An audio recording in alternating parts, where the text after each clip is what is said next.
papa unhu be so kokore na matches no nya sam ketu akra the CC camps ahodo no emu ni nyina no Tony Abobo no de bread transfer stories kakra enso ewo hot tennis akansia enso ekokoso kakra hu sam kakra enso ewo ha Abobo no de bremu na fi yaba Africa Hawa Mohammed enso won sempi ewo Africa ha or these stories no enso breyen enye enonko a CAF Morocco 2025 AFCON matches enso ekoso results kakra ewo ani nyina Abobo ano de bremo na fi yaba fie abehede ekoso enso ewo fie pi enya sem ketu akra nemom da no peye ense nra kwa miki eti ho kakra ade ekire no bezo be wuram pi nemom anopei ababeto dwa se CAF ade was suspended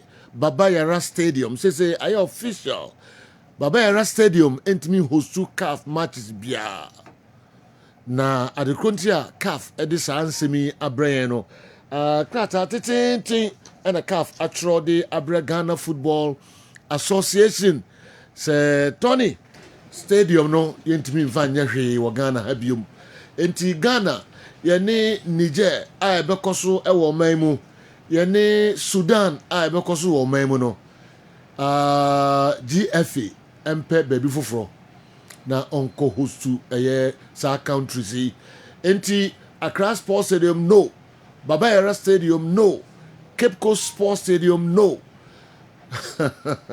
The nearest ebeko ebetuma boa Côte d'Ivoire enti na enonso no bejafo baba na fe krata no ewapa Tony meti ho kakra bi na fe wo de amano ne nsem no aba or say the decision was made after observations made by CAF during the recent African Cup of Nations qualifying match between Ghana and Angola, which was played at the Baba Yara Stadium on September 5th, 2024.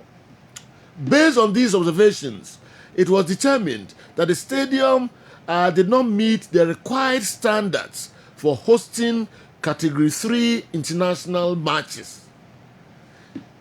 The CAF team identified several issues, including a playing field that was deemed unsuitable for competitive matches. The stadium's playing field had deteriorated significantly with uneven surfaces, poor drainage, and inadequate grass cover.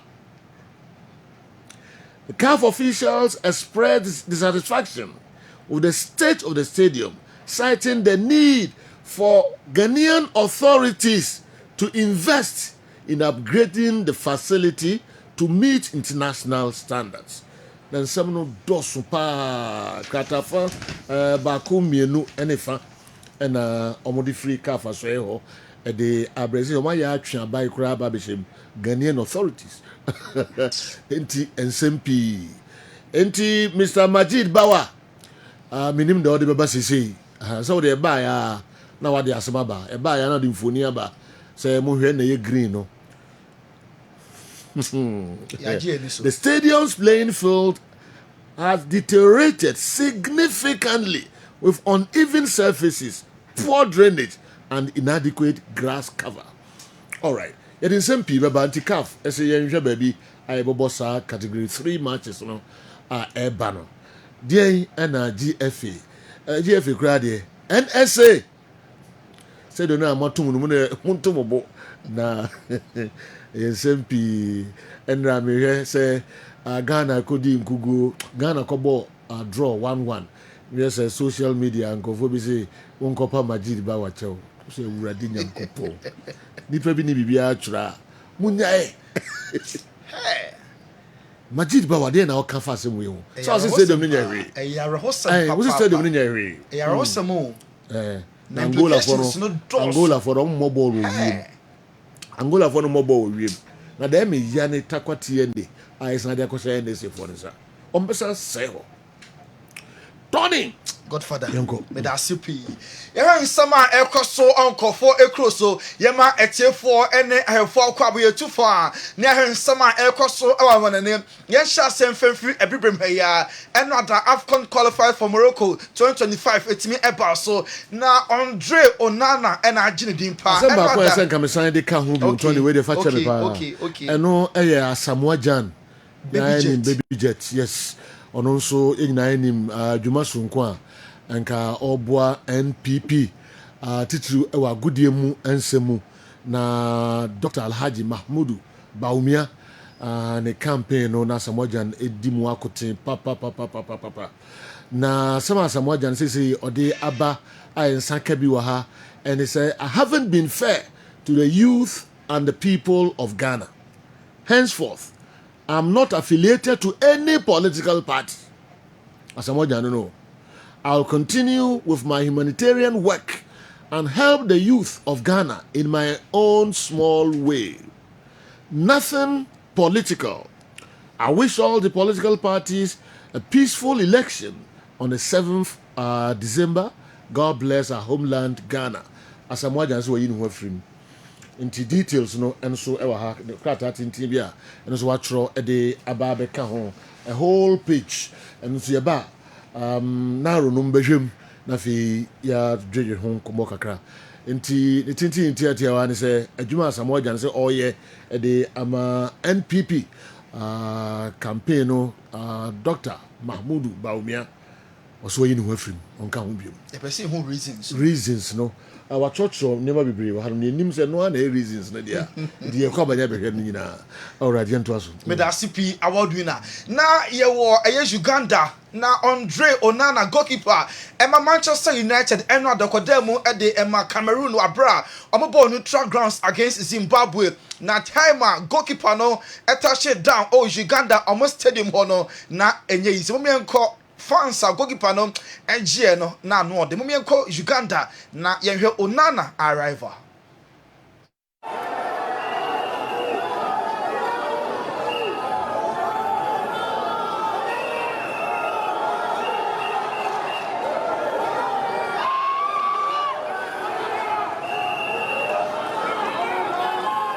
Wey aye Onana and Cameroon team na rival ewo Uganda and Zimbabwe home match and I'm say omo pitch no CAF anjam team omo so ko ball ewo neutral ground say the Ghana yene Niger ebo Morocco ni sapepepe na omo so de ni eye Zimbabwe home match no ball ye ewo Uganda na okọ Uganda Man United fans say wo krom ho no e chen otwe ho nwinti and Uganda for no kire odopa Emma Onana enti be time na Uganda for no Man United fans no omo ba stadium na enye isikra we ye time na Man United fans ewo Uganda e ba stadium mo mienko na ye hwe mo kakra. The crowds are gathering and most of them must be predominantly United fans. They can be seen putting on their shirts and of course it's Andre Onana that brings them up here. They're here to watch the game. It's coming to 4 p.m. East African time. But the Ghanaian crowds at the stadium, that is Mandela National Stadium, Nambole, simply starting to build up. The fans are here to get a chance. By the way, this because of a chance that Uganda has having a stadium of its own. And that's way Man United fans so Uganda and actual placard so we love you Onana you are welcome to Uganda ebi me kwa no a request for Nigeria or the better goalpost mu e de ama Cameroon na lady we yebetie no ona the boyfriend e call park o na oja ne boy no ho na o ma message em obi ase odo Onana also Onana I love you momientie oba ona the boy akọ park na so say odo Onana momientie lady we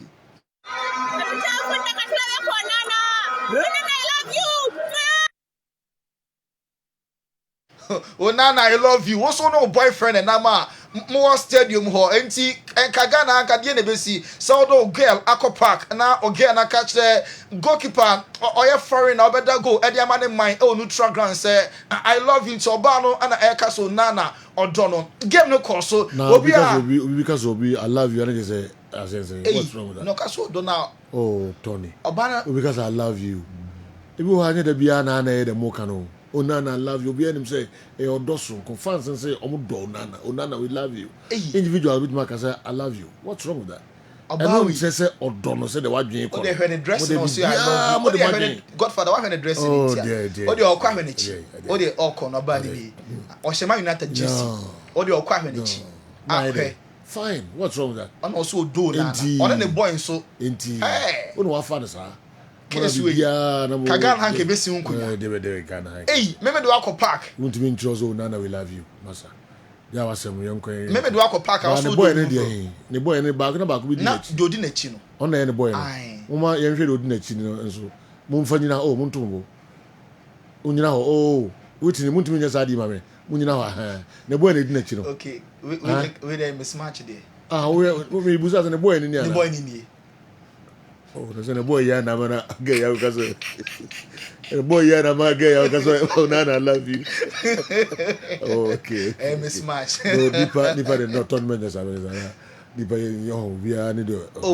match the boy need na chino the boy need na chino okay mismatch clearly no want to be kasa mismatch masa her body no need the Godfather the ban na kwa we are need the dono pacho we are need obi ani na recruit na so they done gani woni munyam ana osa wachi munyam nanim ni nie o ten so abedi ge na hwe so the dog guy no pacho obviously the bia na nimu o de yenko na Onana da go ni wie no match ni ko wie draw na also no so appreciate love fans no odom chere no also so appreciate it ni gloves or the da go no Onana e kwa chef fans no enti Onana ana aircon no origin samba still just after the game Onana ana yi ni gloves na o de kwa che enra nipa doma e wo Uganda omo ekọ some kokọ support no because of Manchester na no den panti Onana na nante ya simu pam na o de ni gloves no ekọ che one of the supporters of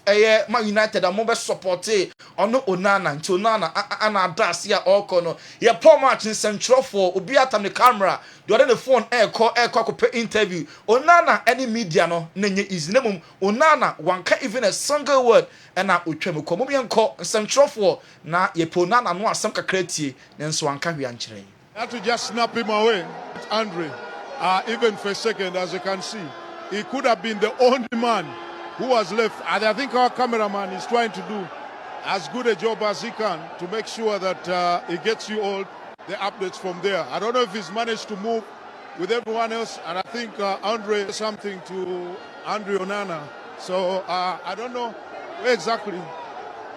Andre, what does this mean to you? Andre, do you mind saying something to us? We Andre Onana or Uganda man penny enra Uganda the onuna na fe bia na time office stadium hono na enye easy one for Cameroon 14 miles no we arrangement a special Uber car white car and ebesi stadium hono ma for Andre Onana e the quarantine security no central for Tato Onana wankasa enti time na Onana e kono na hwe our Kessben television so nipa dom obi a pese onya Onana nimu kakra na ohwe ne pictures na mo person no ni twetwa bi enti ka Onana de call ye no na ohwe our Kessben television so ye free Uganda na yento aso enko the forest of Egypt so maso ye another prince of Egypt Mo Salah ebo in the game number 100 edema the Pharaohs enti after the game coach no representing jersey edi ema Mo Salah enti Osama Sam na oye coach ema the Pharaohs ono a na eni Mo Salah gina hono ma omo ebo Salah enso abaso yenko call me ball and how much Brazil and Paraguay ebo ye ema Paraguay sheka ba Brazil anti Brazil our last 5 World Cup qualifiers no omo elusu 4 na ohema 40 matches omo boy twa to no only 4 per na Brazil awini 10 aka no anye nkugu a na akwakoye draw enra game course no na ohwe our Kessben television so na omo last 4 games just a go pe na Brazil for etimi ashe enti Brazil omo ebo 1-1 in their last 4 games 0-0 omo eshe 1-0 and na omo concede 1 into Brazil omo matches am abono ho statistics kakra enso no one player ko fa yi na si nche omo e ball 3 so pa Vinicius Junior 35 matches for Brazil national team. Only 5 goals and one net at ama Brazil or more national team no. Na games are born to draw now on team Antwerp na a free start World Cup qualifier since 2012. A year 2022 match. A year on share go 2 years in year. Nyadia World Cup qualifiers. Vinicius Junior team ashe go ede ama Brazil. Yanko Colombia enwa nacho omo match no so etimi eba so kese pa na game course no Argentina ni Colombia. Colombia wini kamienu ema Argentina world champions ati kamebako nemo Argentina omo enye happy cry especially penalty na referee ejima Colombia man obede show mo second goal no sa penalty no and I hear our Kessben television so Leandro Paredes Argentina omo player also for me ball we anya penalty na Nico edu box ni ma pe ana oton no ho strangely na referee no age penalty Lionel Scaloni coach ema Argentina also so akase obie na no pe ensempi ana ebesi na mu penalty a ye show our Kessben should be bien ho a kire se penalty ni kwan se ka referee no etimi age Rodrigo de Paul comment say ball we anya penalty ana referee age di Argentina ema Colombia eboto neta omo elusu by 2-1 na ebufonti Emiliano Martinez Dibu Martinez no goalkeeper ema Argentina poor match no Santroni bi pen ho asan e de camera ko see no so the osi smash camera no and I'm here our Kessben so nti media person no ana ehuna mane eno ne camera no goalkeeper no enso ese ne kra yakọ Netherlands aso ye eno delete wajin ho gina Man United any defender no and then easy cry. Okoyam from so both first and the second goal in no said the arrow need no so now correct me at prevent South 2 goals at Germany share no na enra amfa and I'm so Netherlands consider 2 empty game no half time and Ronald Koeman in free mu already now Van Dijk criticizing media Ronald Koeman say na obetima my boy na to so name na say oyam from so na akwa tenet said maybe a twam na Man United for no eka e fa Harry Maguire ho no defender bia betimi aye mistake na so so Harry Maguire mistake pe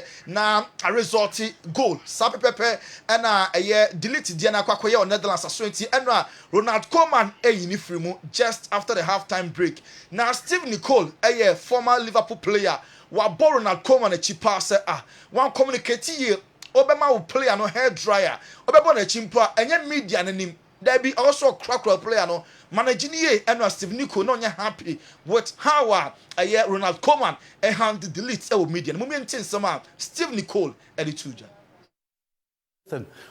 Everybody, whether they're at the game or watching on the screen, can see what happened, right?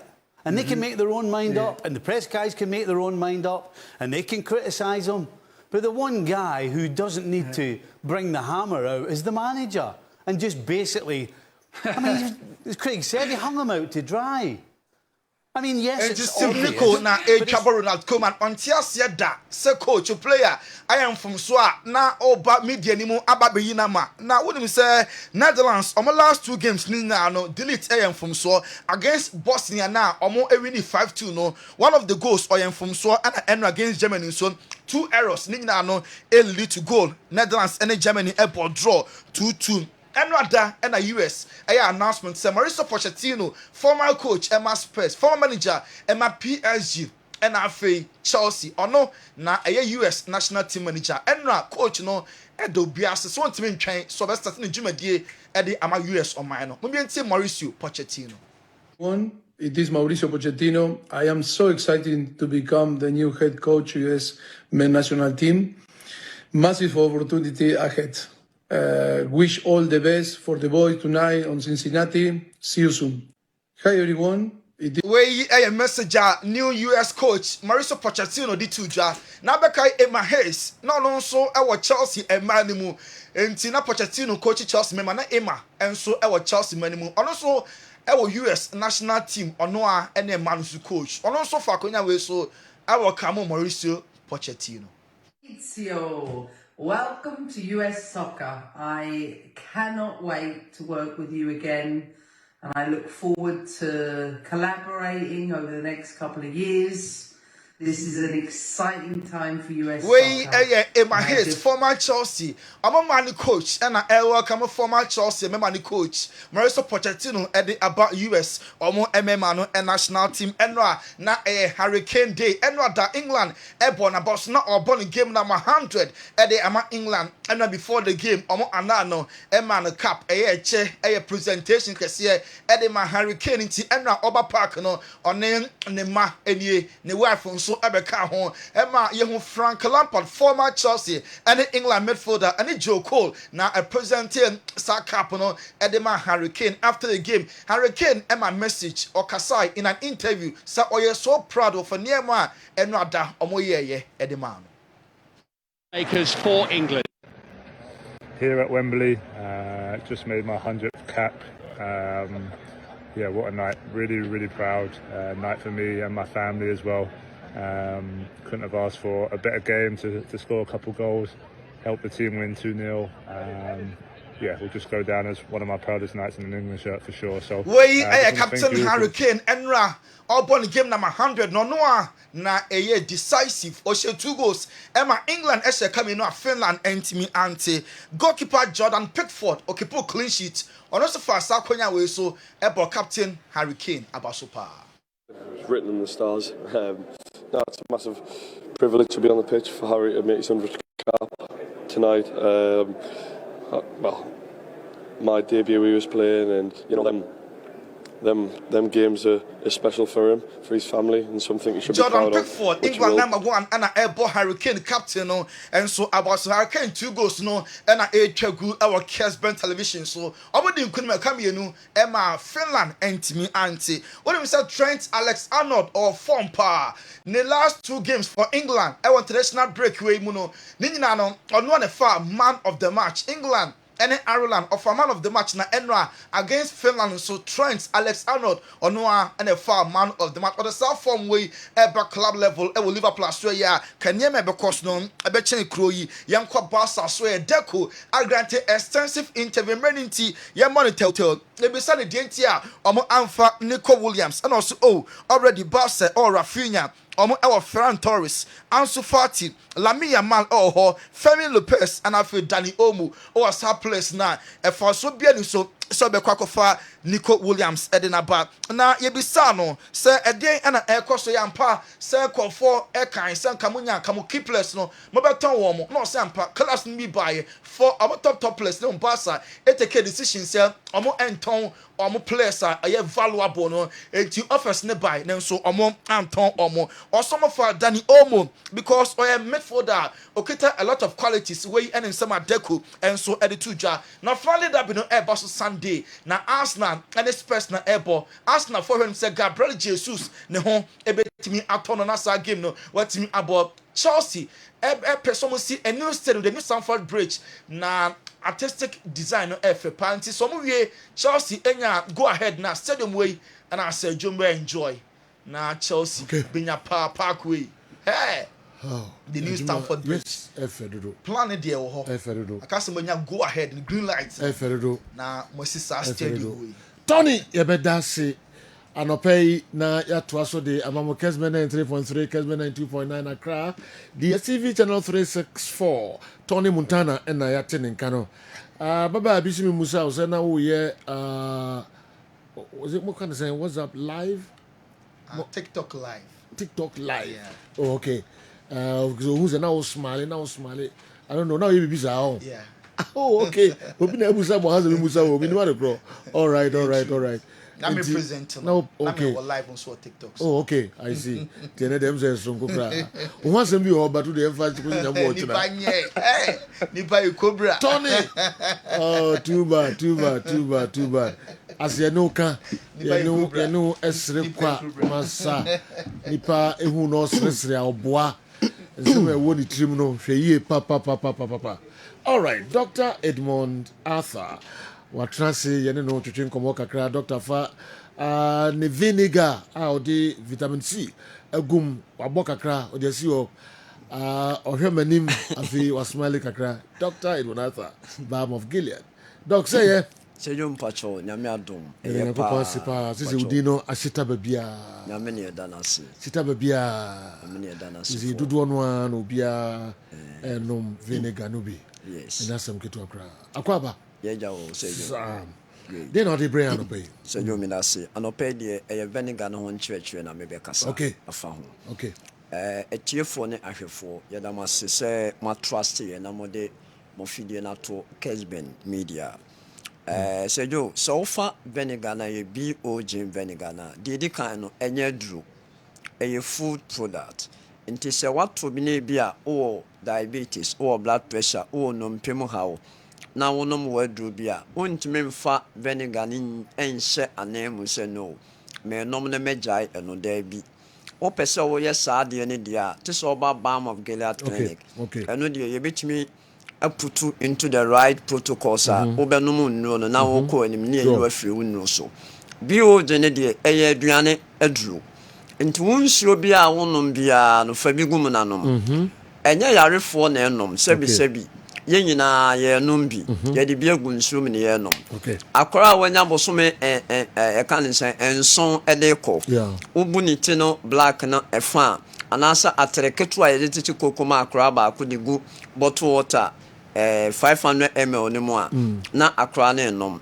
maame a wonyinsan kwan so no wanya 6-7 months ekono utimi de vinegar no 10 ml anase atrekese ba ko edigu 500 ml of nsuom na onom maame a oma akora no fo a onso no wanya 6-7 months ekono utimi ebu vinegar no 10 ml edigu 500 to 750 ml of nsuom na onom so ye akora wanya 1 year eko ene panyi a we akokora sebi wonu tutu munyina mutimi yusu BOG vinegar ni bi ana more importantly nonso no BOG vinegar no apart from say dey gu nsumu a one ma cholesterol stabilize sugar stabilize BP stabilize no eyi ne mafin afiri ni pedue ni mu ye hwe ne mafin wo ni pedue ni mu a ede how bi te se kokram ahodo eba ede how ahodo bebre eba the moment a ebeko ni pedue ni me ye ka se detoxify our system no number 2 esanso bomodern se enkwam a ebo ho ban a yebeka se immunoglobulins or antibodies no emoma ho nden ne kosoro eba saa any form of infection bi a pese eba ni pedwem through emwanketu ayemfre ni ehuom ne sejo epamo no mami ni ko boka kre bi great abrante bi aba line so your friend no Amos Danso Mr. Amos Danso opeso ni o twetwen ko boy penny boy penny okay all right me pese meti nanu asem kakra efa balm of Gilead any the cake kan nyina Mr. Amos Danso e ma chi eba Kessben TV anopay Mejimuso se wo hu ye de nyame ademo me ho pa Yankopon asipa na menya ntie se opesen ka odi se asem kakra bi tudwa de efa balm of Gilead any the cake kan nyina ekwan da ho de na pese wo kache yo sa BOG vinegar matubi me kwa be mani fili kumasi no wodi bebe na menum ye no na go se abo me pa doctor say enye duro me de say duro sa me fada ye duro pa se de na how anti e ma obeto bi well maybe no BP okay na na BP me nante me tu an mobile say eduno ediasa na mabre se menum BOG so you masase kwa work na me twa ko nsi biinu mamre wow manfuka ta unfie na kwa ni mu kakra ozede unfie na kwa ni mu kakra me mo 65 wow na unya kwada ya kwada na utumi encha 2 kilometers obi ananka ni utu na ba kwa na wabre manu do na abode pa be kuso no nice na die won pere say mabro obi so yare obi pi wo diabetes na me fie mi die be come say onye na onhono onu ya wo say na to ni na me chichi wo che no o ma ne ma e so me ma ne bi wo ma se ya bre so kuso no si ya no ka say Oh, nice. Me go so me di what I say of so ya me je te kwa doctor. Oh, That's nice. me do that pa. Oh, okay. And the put we so man come send my baby. And the Okay. good. Doctor, I draw against you ko and you drew and kasa. No, see you drew. Who can say you drew? Oh, maybe I be so go me say I drew. A group a group. Okay, ever that's it. No. Fosu e fine sir. Oh, mo fusu, but they have to afford grab or so, Fosu. Okay. Now, so you put about which was first be to now check here now also, and above them. Oh, okay. And I'm checking on 123.81.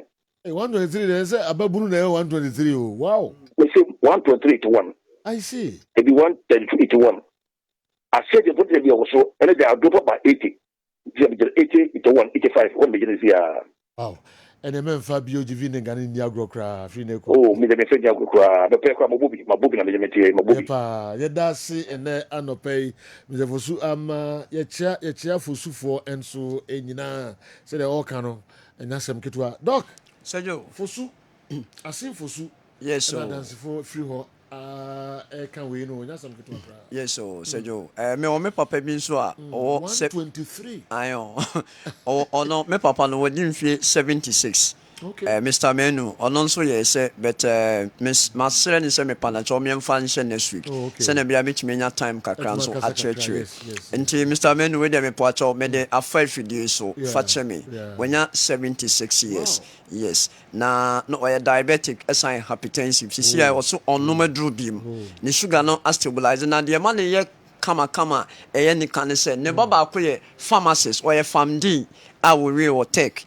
Ne baba ko pharmacist ne ba no nso no you treat chairman no why ade pa say dietary protocol man na ma me ho but otobio gini be ma me chire ne kwan obefa so aye anyway na ne ba no pharmacist no wa send them in the daily report and in fact Bishop nyame insure pa so on so wetimi aboama daddy ni sugar level no stabilize na ye kwan de ne ye kan kusi say o Ghana ha na wunyanya biro jimbe Ghana ma wonan enye intentem na bura asida house wa obura ha obenya bi okọ asida towers ewo Accra obenya bi monso a mo ye kan say yeji mo amowo sunwane oboase enkoko efiduase dunkwa Cape Coast Brekum Doma Techiman Offenso Pristia baby a obefre bia no ye be direct ema wonsa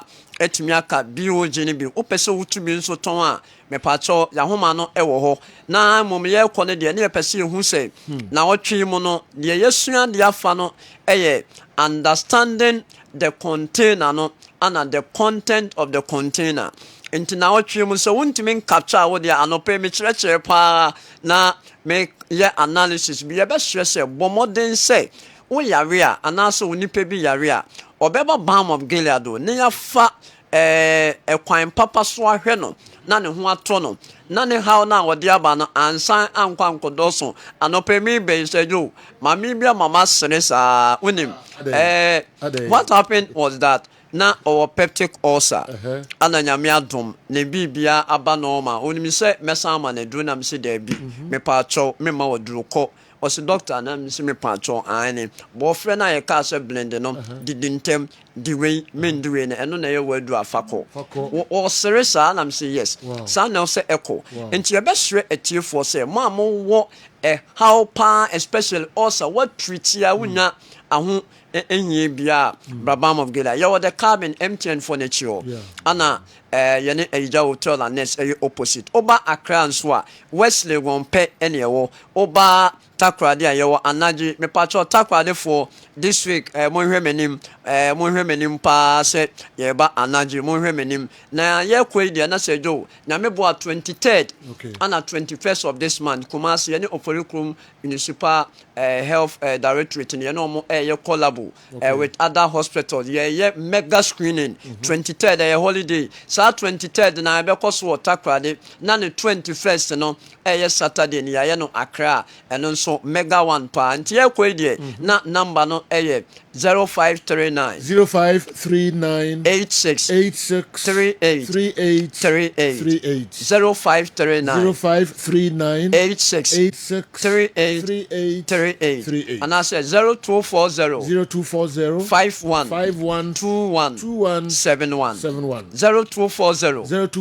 51 21 71 Sergio power boss and upspare my ba me frost roya no mo de ba down ho enti ye be hye mo asoja fo no me namfo fo no any police fo no power boss and upspare afede nyame adom abelande enti mo am water crowd ni Accra ochina mo nsa be kan be kuma so fo de in fact any ya no mo nsa be timi akan bi mo bowura efilimu ha anasa Balm of Gilead clinical power boss and upspare strong man renew me okay kambo mo a obeye power so you obey power and kasa amafo dinga ye power oh yes enti no fa ho ka amafo my power no so the pressure no ano say omodi kan ye power no pressure omodi amame no baby da nyame asesa at the end of the day no put that na ba bi do sure Dr. Edmond Arthur and so no amafo mon kam ho na mo mepe BOG vinegar no bi ento ka ho ukonkran so a circle maybe a Kessben studios no Kessben 2.9 a Kessben television won cry ka ho na honso usak metimi akabi na ode akosho how far one kasa baba na wabedi dance ahodo pi and so Dr. Edmond Arthur Balm of Gilead. All right, yeah, twice a day our messages no and so eba into our transit there Nadia and Omodi Ebre and I side with Tony because what a lady did in front of a boyfriend is a treason offense in Ghana here. Act 34 Clause 8 of the Boys and Girls Friends Association of Ghana 1997. Prince Compact Kudwe Savannah Region, Central Gonja District, Mangpang. And Udiwe and so Edinkai Abrey and Anopay. We say your friend is saying Zekov Mohammed. So CAF has finally put a ban on Babayara Stadium. Okay, in fact, this is one news I've been waiting for. At least it's a wake-up call. The NSA and our current government. We live in a country that can spend over 350 million on just all African games. But we can't spend $60 million to build a FIFA standard stadium. Asem Sebe, Zekov Mohammed, and anyway, and so Abreye.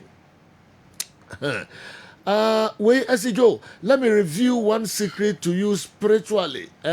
Spiritually, Heart of Oak is a first division team, but football people manipulated the system and kept Heart of Oak in the league, so they are not recognized.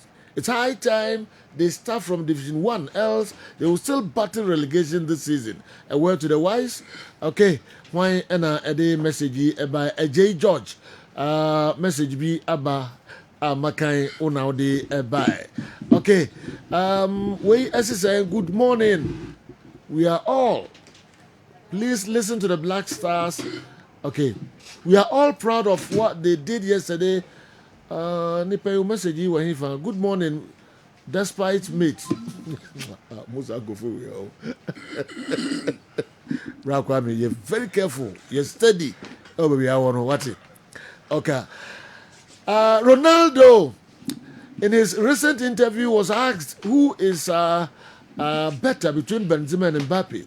And surprisingly, Ronaldo answered Mbappe, considering he has played many years with Benzema, considering the fact that he has played many years in Madrid with Benzema. In response, Benzema posted a picture of his Ballon d'Or. What does this mean?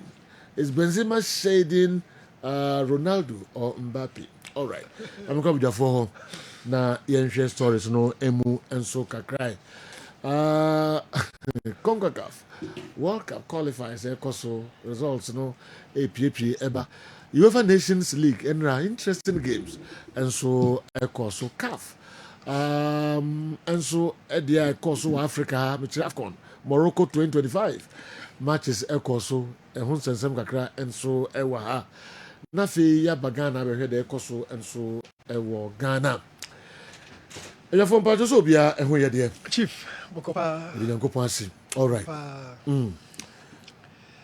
Benzema semi Benzema yeah say Ronaldo betimi aka say wow na ya na utaka kibetimi atia ka be me de pa Benzema de no yes say okay. You bebu say Ronaldo question about Benzema and Mbappe, two French players. Bako Ronaldo no idol, and Bako the former teammate. Now, o share the apex of Ronaldo career no, or join Real Madrid. At Manchester United, it was a rising moment, and of course, o share time and all Fifi Banoa, or no muno Jumi so beko Beneba hobby, and now o reach a leveler, and very much unprecedented. Or no one career mo. And when you're a partner in crime in Karim Benzema, who sacrificed the number 9 for Ronaldo to flourish. So Ronaldo Bia from Manchester or Bano, he wasn't bought as a number 9. He was bought as a general attacker. But Odru Madrid he was a better finisher than Benzema. So not just Benzema now jet to match I'm a Ronaldo. Yeah, quote Drew box in my Ronaldo besho. So only Mbappe they come on border. Even though the youngster idolizes you, but on border. But the question is thrown at you. Now, I say, Ube choose Mbappe over Benzema in terms of doing Boba. General, me pesimiti asem okay. Me pesimiti asem Now, me the chichi majune soka. I don't video no. No. Sir. So okay. Video no. I don't know. So we know everything my video now. Yes. Benzema to her. Normally Mbappe to her. Now we choose back. And all call. Yeah. Mbappe side. Maybe the magic here me say. Magic me hearing two things. Oh, yeah, mistake. Oh, there be no mistake here. Oh, said Joe. Because will be all the no. Magic here is new. Yeah. Hey, be all her recent performance. Sana me the magic here. And now say, when say football within a group, a lot goes into it. Ghana to the NB. Baby Mbappe, Edruni Baby Benzema, Chema Kudu. No, the recent Bamudia. It will be very unfair to Benzema. No, I agree with it's unfair. I agree. Because you know, Mbappe will not Benzema.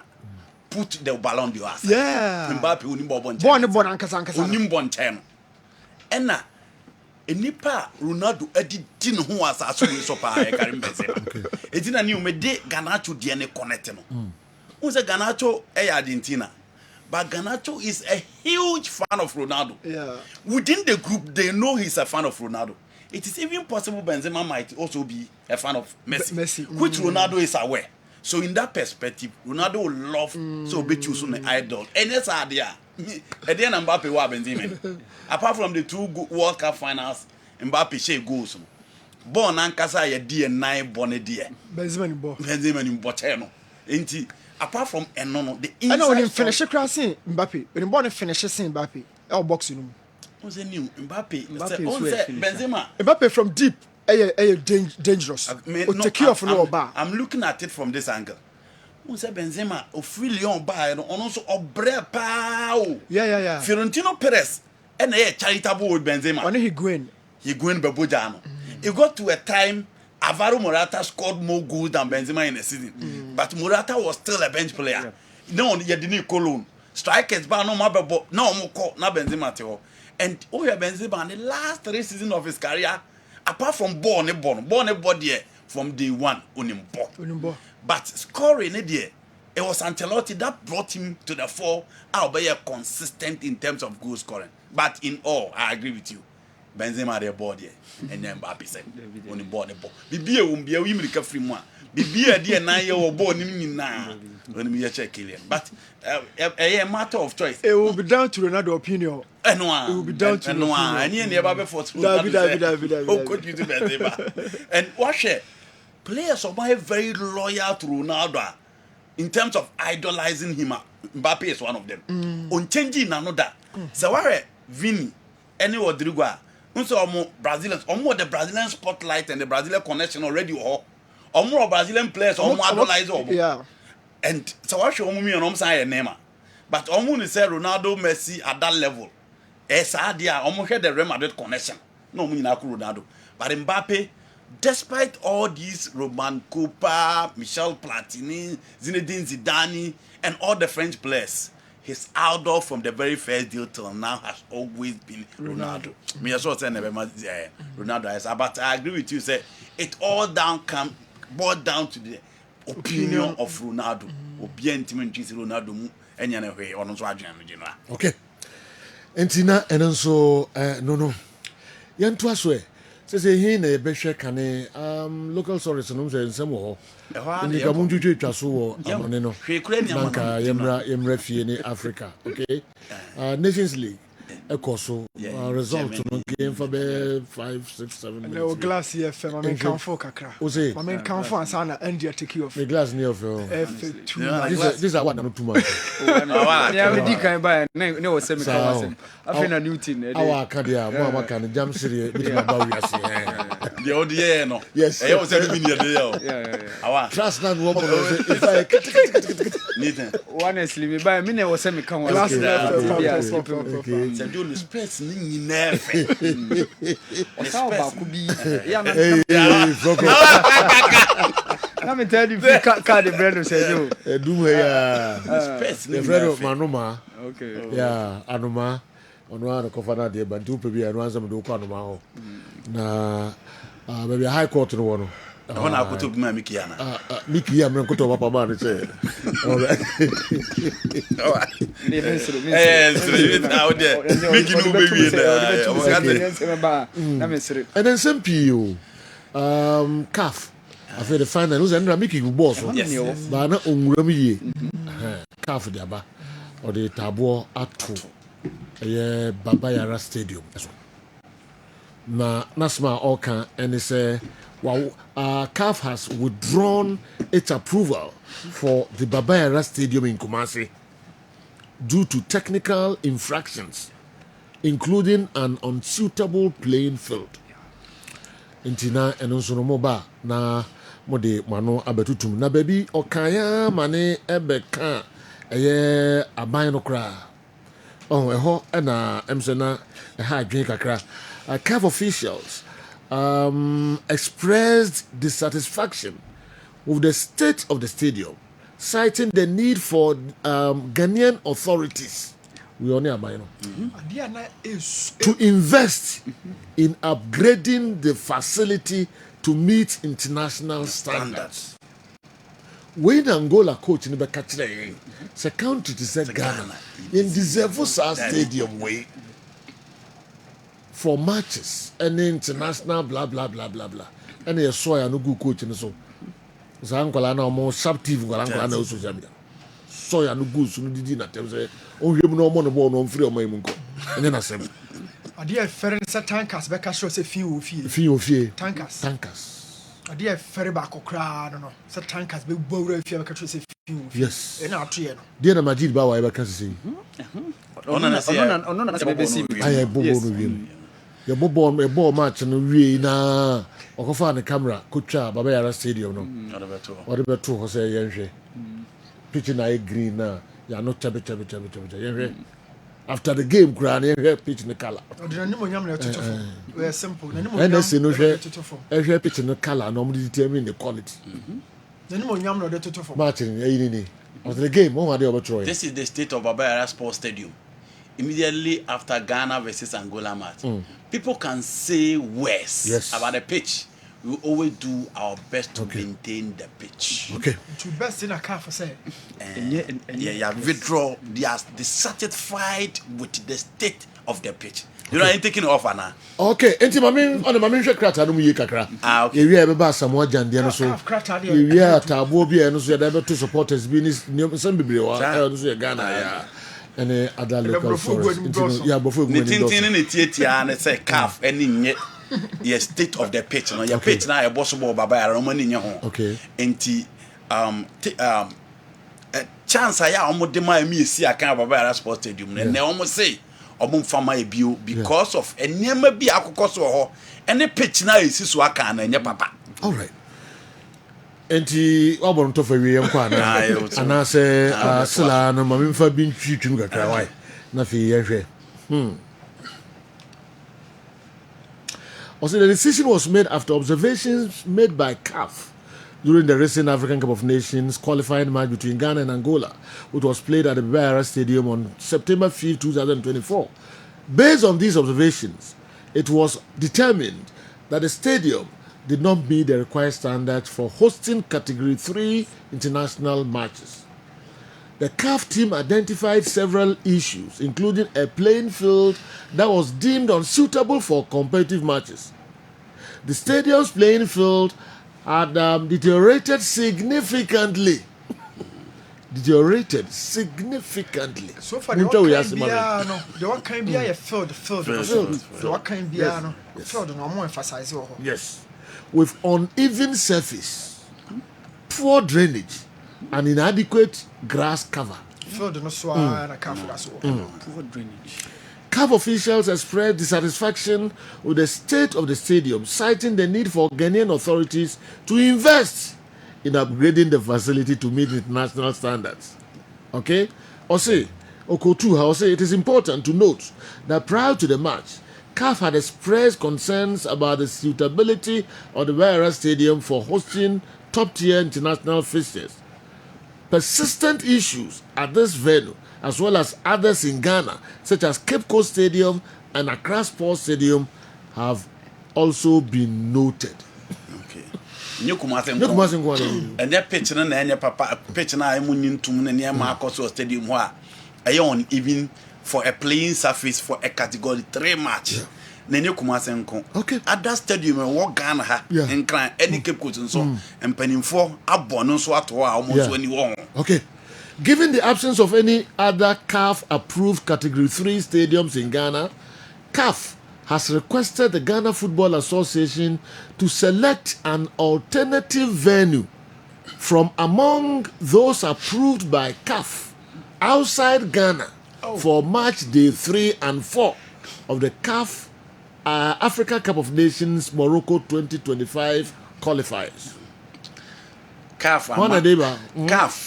I'm F, you know, and I'm so near my course or pitching so and to so means so I can. Or mama a chance is say qualifiers are able for Africa Cup of Nations, no, or my areas and I'm cry. You choose to be a bequaquity so I can. 3 and 4 games, 3 and 4 games, you know, Niger home, Sudan home, GF and Kobe. Yes, outside Ghana. And to say, to me, to know Babaya, ya Cobranca say, I feel yeah, on my cry to me, no, my Ukraine. Yeah.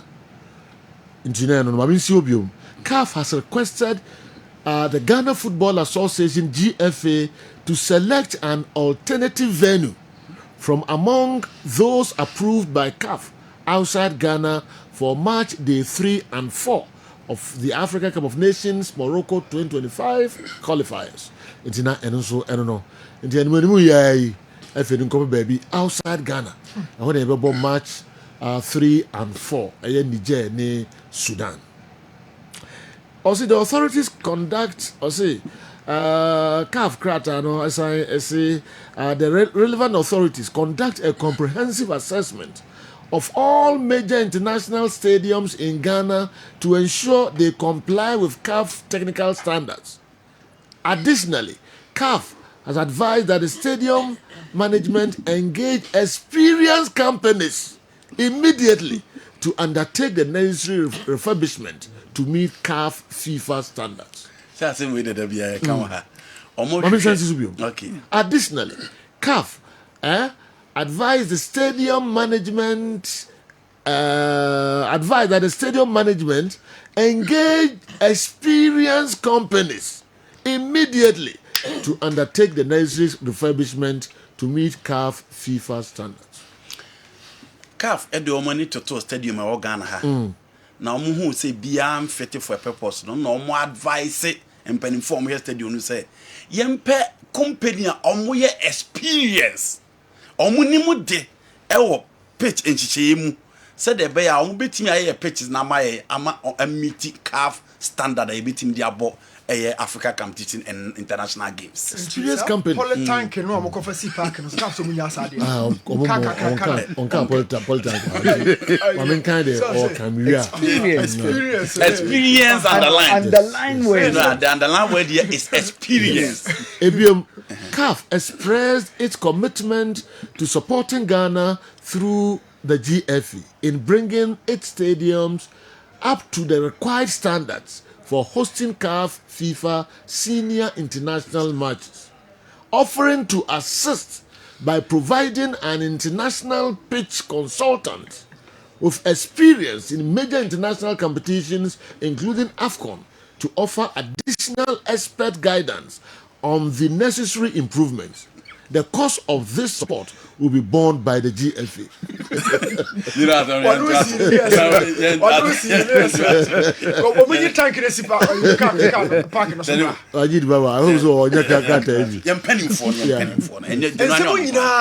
Yes.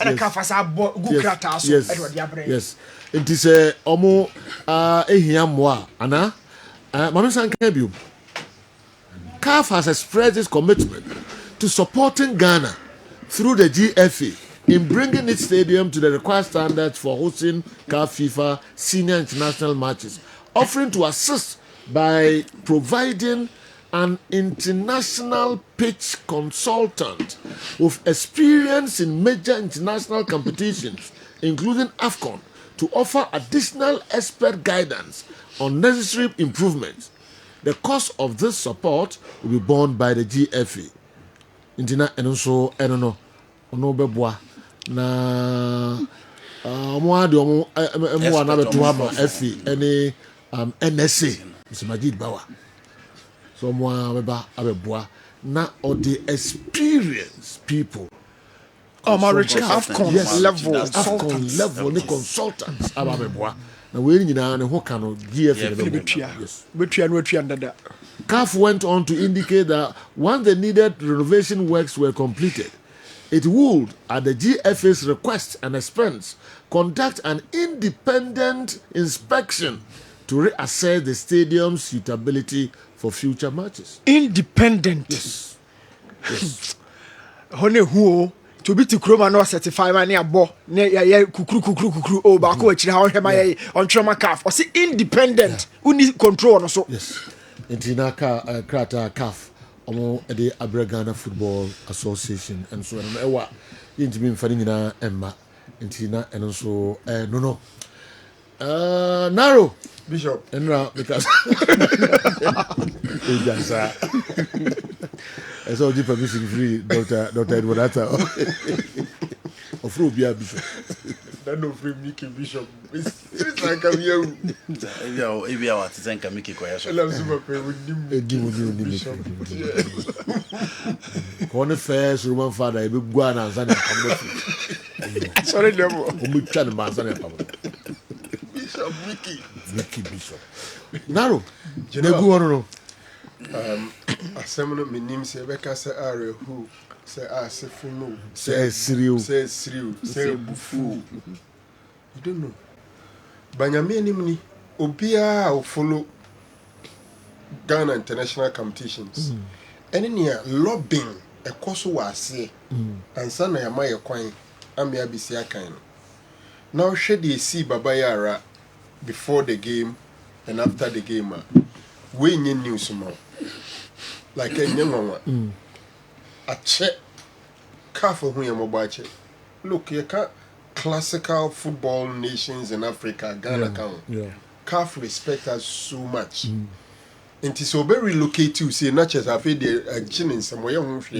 enye it rebi necessary omu yusu owura kwesi nyantachi na akopacha obia ansa na yapene ketokra kumu brabre ewe ye last 2 games omu ma akwan ma ye born Baba Yara no baako yesin inspectors ne nko eye Cape Coast omu ho na afi ya omu sa de omu no makasa ye obi Baba Kumasi behwe no omu sa de omu ba akwan omu fa so motivate omu negotiate omu jipene ma ye bono omu nko anenim. In fact, after Ghana and Nigeria game, basically every game I born or we struggle. before they agree. Na ankrankra ne omamfo aka ensentro aka Thomas Topa Tepa ni footballers aka obia ke bia ya ka wona ya de park na hye omunsa ne se omun na akọ omukọ so omun nim pitch papa ye de na ye ka no sebio Tepa te de nkra se wanka anwu efese akasamu bi mu keke omompania be de agiri ewo no ka che ndare yes mo hwe na munya pitches in the day emaye okay did you ewo tamale yes na ni nyina facilities ya ye ka ho asem nyina nyese Ghana asoman ye ni bi ye wa Accra Sports Stadium ye wo Cape Coast ye wo Kumasi ye wo Tamale ye wo Sipon city ni so ba ye refi ho these are oman ajapade a ebre bi atwam na ye qualified to host international competitions ya bo World Cup qualifier wo Tamale pen ya bo bi e wo Cape Coast pen ya bo bi wa Accra ya bo bi Kumasi ye jawman ho tu kwan ko ba bi ne ba ya yesi yana debi yete he ya and a day in day out obi e ka pitch na sem you see after the game na me caution emrante wa na mutigu park na sututu ne ma ne ade no so man you careful World Cup na yin na pese ko no ye be ye free na qualify be ye din because ye Black Stars we wo do mo matches o mabo no home any away to now away no encason beat neutral grounds go the way one if you have come be obeka say o mo ye neighbors but encason enti ye de kakra sa na ye ne ye shoot ye on the foot now tie nsem na mo tro na kakra bi na kafa me fancy chess everything is about the surface of the pitch and the quality of the pitch was it uneven surface park say undulating park no enye enaso nansensan insufficient grass cover insufficient grass cover hwe ade ayeye no sini no so Oba ade ayeye o sini no so concept in the 21st century and so many human beings draw their salaries at the end of the month for this work done.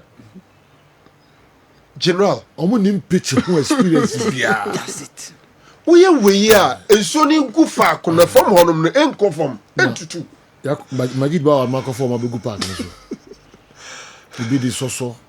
Bi di. Obehana pabo akra e hye no e ma no kwa mani ngura park. Bi di hwan no mo side picture no. Dem ai.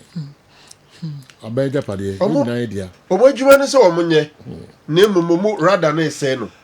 Na bia Owura Majid Bawa National Sports Authority penyin wo bia na no pay danase yen Ghana for e danase pi pempenso de abedri sa ni pictures wo kotwa na after the game de beto honum ene ne nsem na o ka kire ye no eso mfa so na yen sa aken no stadium no enka mo maye moye ne Angola no hawo I know. I'm telling you, we say serious lobbying koso. Oh, you know, and make a choice. Ketokrekun obi o follow biano how they lobbied. How they lobbied. And when I say lobbying, every force was using lobbying to get the place. Don't be bia say match commissioner answer.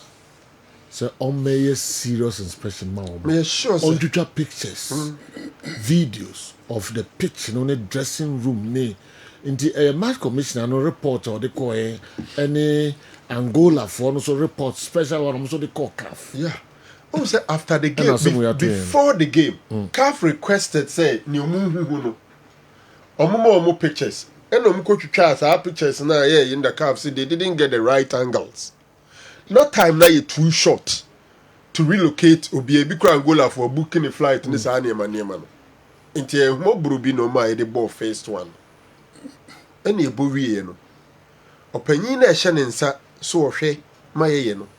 Aka kire Ghana fo nyina say na epe bia yensem huru ayepe say wo bia yen kan kire wo. We can say our worst. Na general say unyu hu ni say sabi de obeye bia yen yi wadia. You won't dare Ghanaians this way. Yes. So we know untouchable. So when you nipa say wo tumi ekita wo no obi antumi nya wo hwe ya. And right after the game, after very bad score lines, people are vandalizing the place. People are emotionally traumatized. In the midst of these things, just about 2 hours after this game, this guy has the guts to go write this and post it on social media.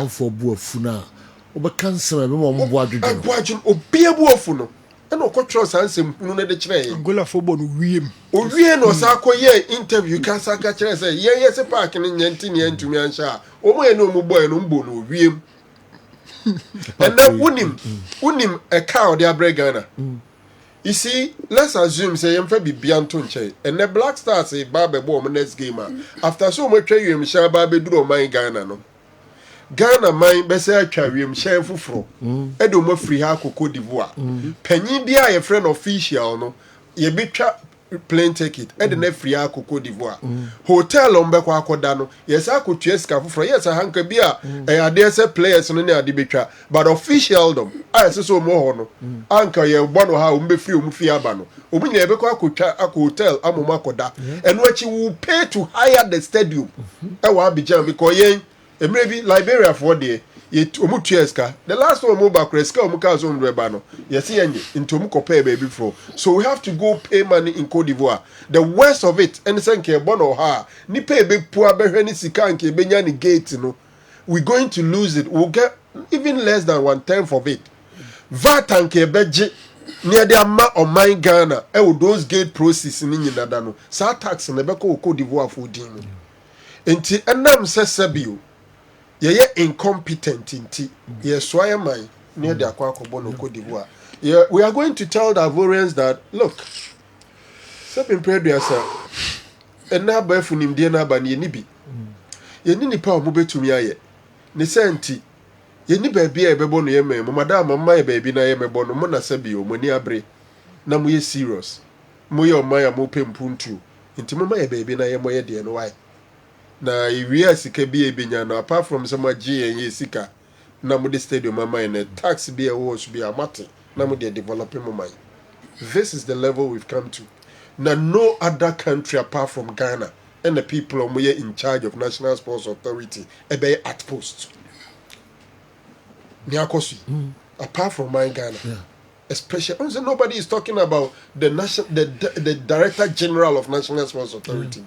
Machi power na ejini thing for wrong reason. And apart from sao my we, ye my friend Ghana, or baby might be and one papa will because I had post after insulting us this week. Well, Entina de Ababeto Horono. Good morning. In fact, there's no need to go for a loan to build another stadium in the country because we still can't maintain it. Kwasi the way free the so and Abba. You be see he phone de be show mo say omo enhwe so na wonim de ema so me wira ho kakra parliament Ghana parliament enye professor friends Chumasi and omo friend no ha say you mutwi nanimu say ye nyusu public accounts committee yeah BSc no yeah omo twi nanim say ye nyusu pitch canvas inde ge nim say nka Mr. Professor Chumasi everywhere and activities be because so a stadium who do be a pit carrots no be use bepem ne asori bebrebe no mako say pitches no so more because of music and crowd so benya e bia na ba so Kumasi Sports Stadium asori for the free so park na nsi nga dem bio omo ye do mbe ye nyina Mr. from boy nsi ni di nkomo na ono so be kire say e be ka 1 week na omo hu sa say awie no no friend no all along say nyina ye nim say on na ye ni nyina also mo say mo de da emu ya di emu say no no mo nti abeka 1 week no e no mo friend no e do local stories na kwa mbebo ni nyina no mo friend so me yes of one okay yes patient na ya declare dead I'm say dead on arrival e wo taxi bo no azana ye friend doctor ni say unshia yeah no no wo worry di no ye ho hwe ni ye nti na de ho enso die na Mrabe na teacher something for we. Go through parliament. Emma abeto dwa say ni say nti ena parks no essay. Now referee on the NSCB. And I say a friend won't cry, as in be NCB one. Maybe say. Then you see after say your question penny for say. Ombe your report. The PS in Public Account Committee no ombe your report. Na omo report no mo dey command your small omo. Until your small omo no. This no take years. Only be to me say based on the report decision will be taken. Ghana a problem back no. So I read the piece of this side no no we you want to you say but say we refusing to act. We say we kwa bureaucracy kwa na afei ben fie mienu miensa na nema say we say ama mpani for say da mo pe smo gu eni say na remember it's so embarrassing. So Black Stars if a ball. You see Uncle Bono Cote d'Ivoire because stadium na Uganda ni nyina papa. From 1950. But my kind number of times you are renovating a stadium. Na correct sika afam almost some they are renovating stadium no. They can say you hold a month for be. You saw minimum. So sika boom na you dey buy some year renovation no. Efrim fie bayan fie mienu ana miensa chi yan sisimra na hwe sky dey awuram na mo hwe ade e stadium ho ya mo so be a question the sad aspect of it is saying Kababa Yara this also was out to 1 month o ko hwe sky 1 month no be say no ho say the year renovation o say bi no sika na mo je ne be ye o say bi no SMT cap standards. Meanwhile, I was saying West Africa, I meet CAF standards. Yeah. And then Mali were 5 CAF standard stadiums. Yeah. Also, the sad aspect of it is say, yeah, Kessben buy around ye close no. Yes, we went in here kwa Accra Sports Stadium. Ananke ko Cape Coast. Yeah. Ananke ko Tamale. Baba around ye last soup no. Time na you so clear say in Kabada time nanke ni abre e ya Accra Sports Stadium no adwuma. Enti komka so munya wi so alternative bi ni ombeba hwe nanka bibia e kama. Now we see we should be say NSA for it here. CAF has advised that the stadium management engage experienced companies immediately to undertake the necessary refurbishment to meet CAF FIFA standards. Again, or say CAF, FIFA, senior international matches. Okay, they are ready to offer or assist by providing an international pitch consultant with experience in major international competitions, including AFCON, to offer additional expert guidance on the necessary improvements. Into all these years, now you need to for international pitch consultants, our countries are serious, no consult to there be any cover one for ya. The sika be try to boom. All African games kakra. We sika almost say no. A church tradition ni mu enso nya no kreda. Onko fo wotu. And it ain't be fan next stadiums here. Now Roman mania wo. Yeah. I tell you. Yeah. And you say Niger ain't me near the stadium here. Na ombeko Morocco. Niger. You see football nation. And you say Monko Bombolo Cote d'Ivoire stadium ni nyanya papa. Place no be Jabruta more stadium 5. Place no be Jabruta. Yanko. Me koka me no ko takwa. Yeah. As part here discuss ya say Uradi Nyanko Pontin go for the stadium be NSF we. TNA. Yeah. We're saying same. On be saying. But regulation is for them. Obende. Yanto aswe yanko yemfa we. Muni nim ho nim de bia wo de mentally bi. No. Yoko Cote d'Ivoire. Muni ho nim de bia. Ni Niger. Sorry, I any Niger okruma na ye Sudan and Sukruma. You know. Them share that stories. And I'll be. Okay. Pedi senior Niamane ready, mami. 2019 year started here renovating Baba Yara Sports Stadium. The year came in a baby see a buying any ministry so because you know we 2019 Baba Yara Sports Stadium to be shut down for major renovation. And year 2. Okay. Pedi in San next one, right? Okay. Oh, with the date no huni, but I think this is 2020. We are February 18, 2020. February 18. Okay. Baba Yara Sports Stadium closed down for renovation works. Pay the sum for the next one, Nebra. Baba Yara Sports Stadium closed ahead of Ghana's clash with Angola. We are 2nd March 2023. Okay. Angola we are. Angola near boy qualify for 2023. Until some million they share 90 plus is good. Yes, one year. For last one, Nebra. Okay. Baba Yara Sports Stadium closed down for Blaster versus Central African Republic World Cup qualifier. We're 29th May 2024. I am a one count in year. Yeah, 29th May 2024. And Genoa, from 2019. Sequence F papa. The be close up. You know, from 2019, Eba Bisin ne. The Pia Ghana dear, Yeridoviti, one stadium, one in you two. One. Now you're changing NSA, Pennyphone on Uber Kruman, you're changing. It still remains the same old story. It's just a normal problem. No. But problem is so, and you're almost again, in as much as we all know apology to Professor Chumesi, now only cooperate for some of the Nyama and the Sea Park, because so one fashion answer so no friend the public account committee who could defend this or the BBS or so an no cry. But you know, on no coin. Your story na say West. Enti ya chese, you know, and pen inform that your footballer no wa ban mu no, omo respect Ghanaians. Omo muye. Senka omo buye ya, enka ye be kwa AFCON na. Ni yenya baby nye training na ye call Dr. Kwame Chase Sports Complex. After AFCON na nka oti ye ti ase. Ghana ya ho di ankasa o football mu say e wo fem. See a cover ball from away from home. I be bre. Now person who sad ye na me be ma matches nyanto was anyway. Ye ni mazi kobo US almost say. Ye ni US ebo US almost say 4. 2 games na ya mon Ghana ye concede 6 goals. Ye ba Africa Cup of Nations. Ye bought 3 games match be concede 2. Ye concede 6 goals. You know, odi ya no kan ho 12 goals na ya concede in 5 games. Matches are yam on Ghana. And ye share say your coffee to Adubai and you decided say yes, say a bon neutral grounds or so. Say you. Okay. Your cobo against Uganda or Morocco is say 2. Your boy against Nigeria is say 2. Your boy against Comoros yan winning.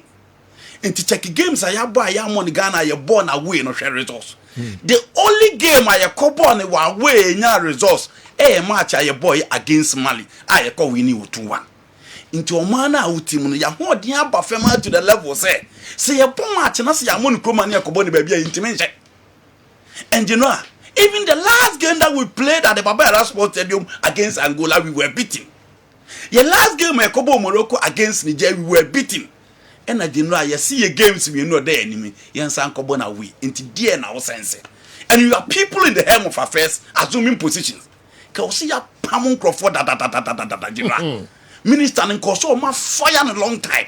I check, it's long overdue.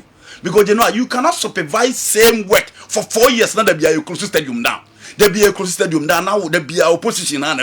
Now more chance here some position on craft. So hours after this historic embarrassment, the NSA officials are still at post. What at all have we done wrong to deserve these selfish leaders we've been having in this country? This is just shameful and embarrassing. Victorious Collins, Yanko. The aya and say politics a free and intimin can crunch ray home. And no dia baby through. That is it too. Najinoa. That is it too. Yes, and ya no. That is it too. Tina, the flag bearer of the MPP, pack yourself. But he have been now found to go and promise the blasters a bromo baba ball or packing yes. You know. Players say a quack of promise because also you who say also. But parking na a year abide there, your bomb match, you know, she nipe koshe Ghana versus Angola. She blaster bomb match, you nipe bufa so Baba Yara Sports Stadium. Na she percentage the kwa ban when busa was say. Some percentage the kwa ban ho dear no dear. Isi pon say, Cape Coast say, Accra Sports Stadium say, Baba Yara dia jiegu kura. Fatamale soso. Tamale kura dia genoa, nature say no kwa dia kodo. Until you ask yourself say, Yem penny for ne pa, or would take care for what? You know, omo take you for what? Yes, because ni nyina no, ya ma the political connection and the political colors a friend. But we say say empanimfo na omo di yeso omo emu na stadium na senka ye omo japade a. Sajo. Say ye omo japade a na so omo private entity. Enkomba stadium say the stadium na ye. Che no a within a week omo ma ye kotoko match na omo hwin so from park na so na nko age no. Ne Clinton mo ye commentary. You know the charo hosem. Yeah. Park here ye national team players. Esi so akan. Match the stadium ye big games na ye debo. Na ye bo game na nsuo agusu na general. Match coordinators, any teams officials na hwin so no. Yeah. Na awiyaba Samuel to blow man. You know, all for crowd were charitable. We are and cause almost pam ye free. They were just charitable. You know, now many video na na Franco can water here. NS workers na could park to crew pipe, true so park. Aha, na cause almost pam ye free stadium. You know, you penny phone who win in be. You spend a huge amount of money and budget for the AFCON. You blaster materials in training waha. You go hire a private entity and Dr. Kwame Chain the more training here. You come from January the Bible September 9 months. You me and you stadium ni I go to the level say Ghana na a free football nation. They need anything. You bet him they are competing see a football nation. Born na ye born under 17 ya nyade under 20 ya nyade under 20. Yes. Under 23 ye nyade local blaster yasa ye stadium so enye qualify se betimi a host international standard game into o man na team na e free football nation no e de ne wo waka how many days we jaka ye de enkusihwe ye dwuma se wo se ye kan ye nim se enkusihwe se stadium renovation Ghana nkwana ye timi renovate stadium 18 months 6 months ni asatum ye san wi a boso mani asatum ni nyina ne se eye politics general enu ntia o eye politics enti no kura e be ka kire won se wo kan obi be ka so wo ha na wo ha enti ye jai no man no an ye wo mu no e na suffer enti the leaders no mu di yes general they care about their selfish interests but they don't care about the interest of the people. Jonathan Abepobi, Mr. Pobi, Mejidi so ho ye pa. Mr. Pobi say one line pe no dey by you. In some prisons should be extended. And politicians you know. Again. I repeat, the green grass technology people should not be allowed to do anything on the pitch. KNUST Horticultural Department can do a better job. And again, anybody who fails to plan plans to fail. Nana Kwaku Admako Nyakon Kwale, lawyer that way and so free and cry and so Abeka Yensa Yentwaso. Is it a shame for to this country? I always want to know the reason why they say we are a football nation. How come a country that lacks football infrastructure will be called a football nation? Thanks to CAF, we struggle to win matches in our own country called Ghana. Are you guys sure we can win matches on neutral grounds? Let's wait and see. Joe, I hope you have okay, I hope you have the clip of Sule Muntari when he was down on the pitch complaining about the nature of the pitch. Thank you, Andy Keb. The underlying word is Senka eye omwaja padia nyame ihunu ye mobo anafi sunyan zongo Kandahar and anyway abreye. Okay, Kwame Miki aka Sofitazi a unity opamne saying opamne Newton Chief. Yes sir. You know screen the name. Definitely.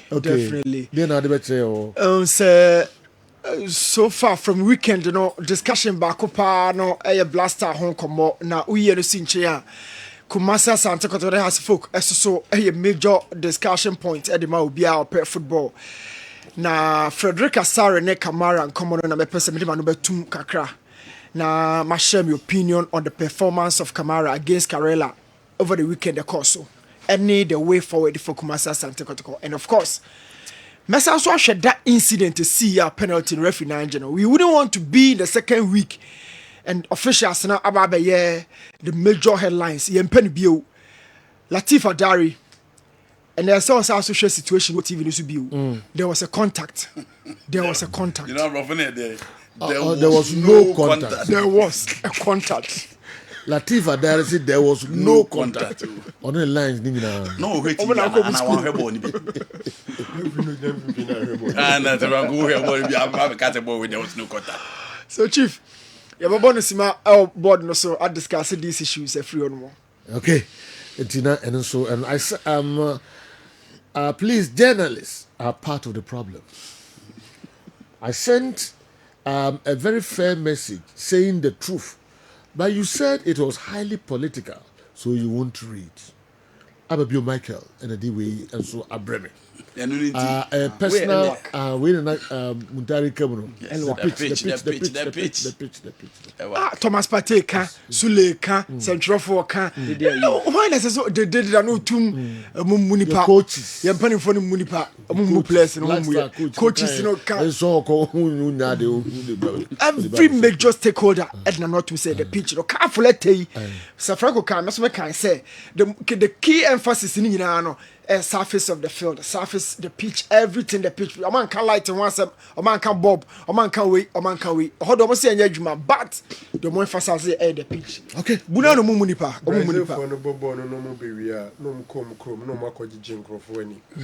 But with this, how many Ghanaian players now are boy Drew said we want to crack idea or be baba risk? Young comrade, into screen and also train. Yes, Kamara. The performance of Karela, I should more detail. Okay. Now, why ya dear Bakubi? I'm a shed that bonoko. But our goalkeeper, no? Yes. Okay. And then you green. Okay. Red susum. Okay. Meka ehwasempa. All right. Our Yeba me AFCON qualifiers no. Okay. Eno Nigeria share clear gobi. Seju Ademola Lookman. Mati say among for especially the Nigerians are intensifying calls for VR to be introduced in the AFCON qualifiers. Okay. Because Enwa Kadago no ejinaya ka by now almost 6 points. All right. And so you Coach Abdul Kadir Amrani or your CS Constantine coach Wakasa. Yes. Swatre 4 opponent. Swatre. Yami boa this weekend. Also one summer texting na ejina kono. No say Jena bet pay you almost free how said the keka ko ide. Category 3 matches. We the young comrade na category sobra no. You see a chechiri mu. The hin na qualified so betimi abo hin for udru ni nyina na ho stages so cry qualify for nano game but na qualify for win. Ni nyina. You know, with the Okoba, Asamoah Gyan na medema. Okay. Asamoah Gyan. Yeah, baby jet. O see we ni ho free. Bibia politically, yes. Onye biom. Na reasons no de buy no so krata ama e won chen ha. Amam for say on tro no kra nemra. Akura waka. Kuntia we ye free mu no. On tro no mra. Me na me decide na ni. Amu nyi we ni ni. Me na me we tu. Okay, wo beja tum. Akura so aka. You know me so me nyi we ni ntu. Akura ka ba me try the kuntia. Me na me di on tro no kra mra na nim. Because we a politician you can be a philanthropist. Nipa na ode na ade no say say nti na we free mu. So waka. Also say no. Akura waka. Now ketu abi ansa na wako no. Yeah. Already somebody kaka say me na me di sa let na nse yenso mu me na me di ani mo ko ba me chi. Na wo copy o. Makan. I said to me say you can be a politician and be a philanthropist. About the 7 no. Let him know. Okay. Also person o te ne ho o tena de baby no ye ne philanthropist gesture na. Yeah. You can be a politician and still be a philanthropist. Yeah. Then I'm let no ko ba. You ko ba we ko ba. So back to we be no. Oh. House of supporters no musu no msusu mo mani mre enche on place no. Okay. Oh, enokrasi wo hu ayi kitikiti bi o. Tony. Whitney. Has supporter bi na o tini so no. Ene ba ku bi o mde has ato ze truck bi so say na tires ni nyina na say Tony car na tire no. Ase bi wa ha ne bi na ma. Tony they say on the tree. Dem komra ne me hwe ni nyina. We di mama no pa no say munya hu adwuma. Oh, come on. All right. So car say Tony abejo. Me and me free more Tony is a cap. You know I am the fan now. I have fun now so me nti kakra. Sumo we nimbre che players no. He just gone down here and he's holding his shin. Mimi Jina Zero. Football. Any politics and I be the Jimmy football politics and I be the Jimmy. It's the politics time. Minja skebia or biao. Ubia Mavis skebia. Yeah, I be the discussion and I be the Jimmy. Football so me cost stadium. I could ball and Jimmy. And then draw the Dali club as I lose you. Phobia. No matimia da. But we are that. But it's dolo. You phobia. I'm still a phobia, but I would never say that until the boats are rotting. You, I am still a phobia, but Oh. Turn time. House of Folk and a Tima car. Tie on the Amatima car. And so, I don't know. Wow. Oh, Continental Club Masters. Good time. So now,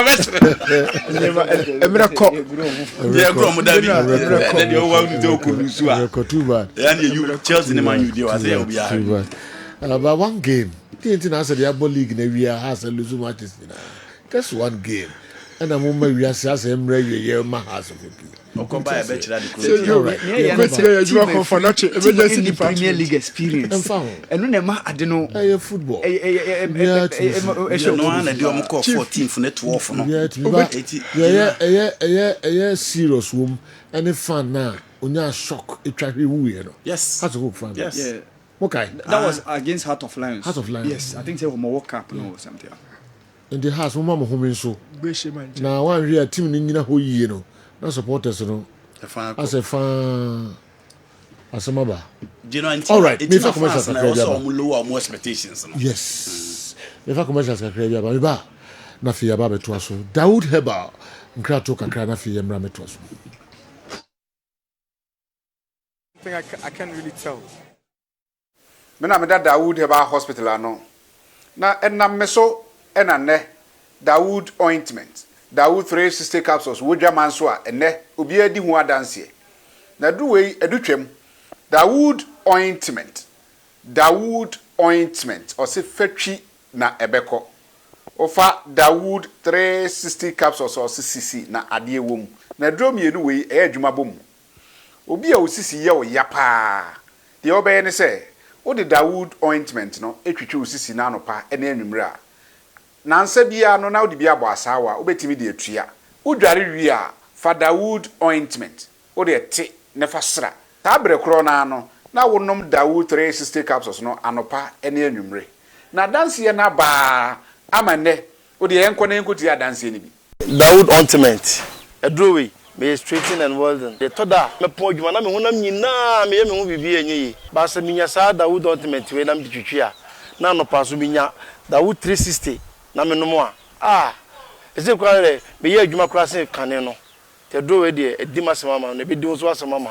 Electrician na ye adwuma ekofia yentimi na Dawood ointment. So ye adwuma na obra okodru fia fa twitwi ade be che no na ho aye den Dawood ointment fa twi keke na ebeko. Drum use for mama hode pa ma metumi bo adwuma bibia e kama ma me Dawood 360 capsules and a Dawood ointment. O memre we no na do we no so twitwi wa aposo e be ma ya oni nyina afiri o ma de che otumi be bo adwuma. Dawood ointment fa twi na ebeko. Da bia amafo company de o ka musa akọ spreader. Me secret na nu ani ebudo na ani Dawood ointment ene papa. Me sori anopa me di twitwi me sisi achi. Me babia he me ntebre secret ni nie. Ti so be so te sem ya we use Dawood ointment. That's the secret of my taxi driving. Me a transmission gearbox specialist. Ejuma me ye. En kan na me pega de a na me nsakura ntimi pega. Na ase me ma de so na lock me sisi. Ti say fi se me share Dawood 360 capsules. And Dawood ointment no. Aboa me bebre the dry you so amente ya mente bla bia. Obia mo modern so betimi ape Dawood ointment and Dawood 360 capsules. Enya bi ato. Odofo se watibi. Adro ya me ka ho asem no. Eno ho adanse e na wono madi no. kɔ pharmacy ɛbɛn wo herbal shop ɛbɛn wo na kɔtɔ Dawood ointment Dawood 360 capsules na sɛ deɛ nkrɔfoɔ di ho adanseɛ no wo nso wobɛdi ho adanseɛ wopɛ sɛ wofrɛ yɛn a ɛno na ɛwɔ screen ase no 0244 88 64 37 na 020 168 1717 baby a yɛtɔn aduro wɔ man Ghana mu biara no wode wura ha so pɛ Dawood ointment ɛne Dawood 360 capsules.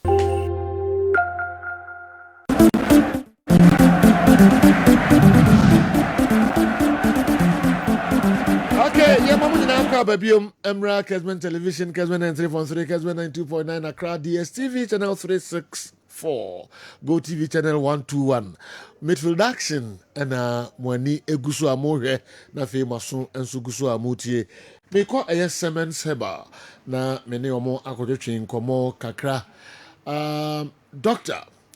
Steven owaha sanso na itu edidiba enso atenase on free Siemens Heba asuyeye. Na do mo me chance mfamfiri all right. Okay. Na me hwe dem de Ibramanfo.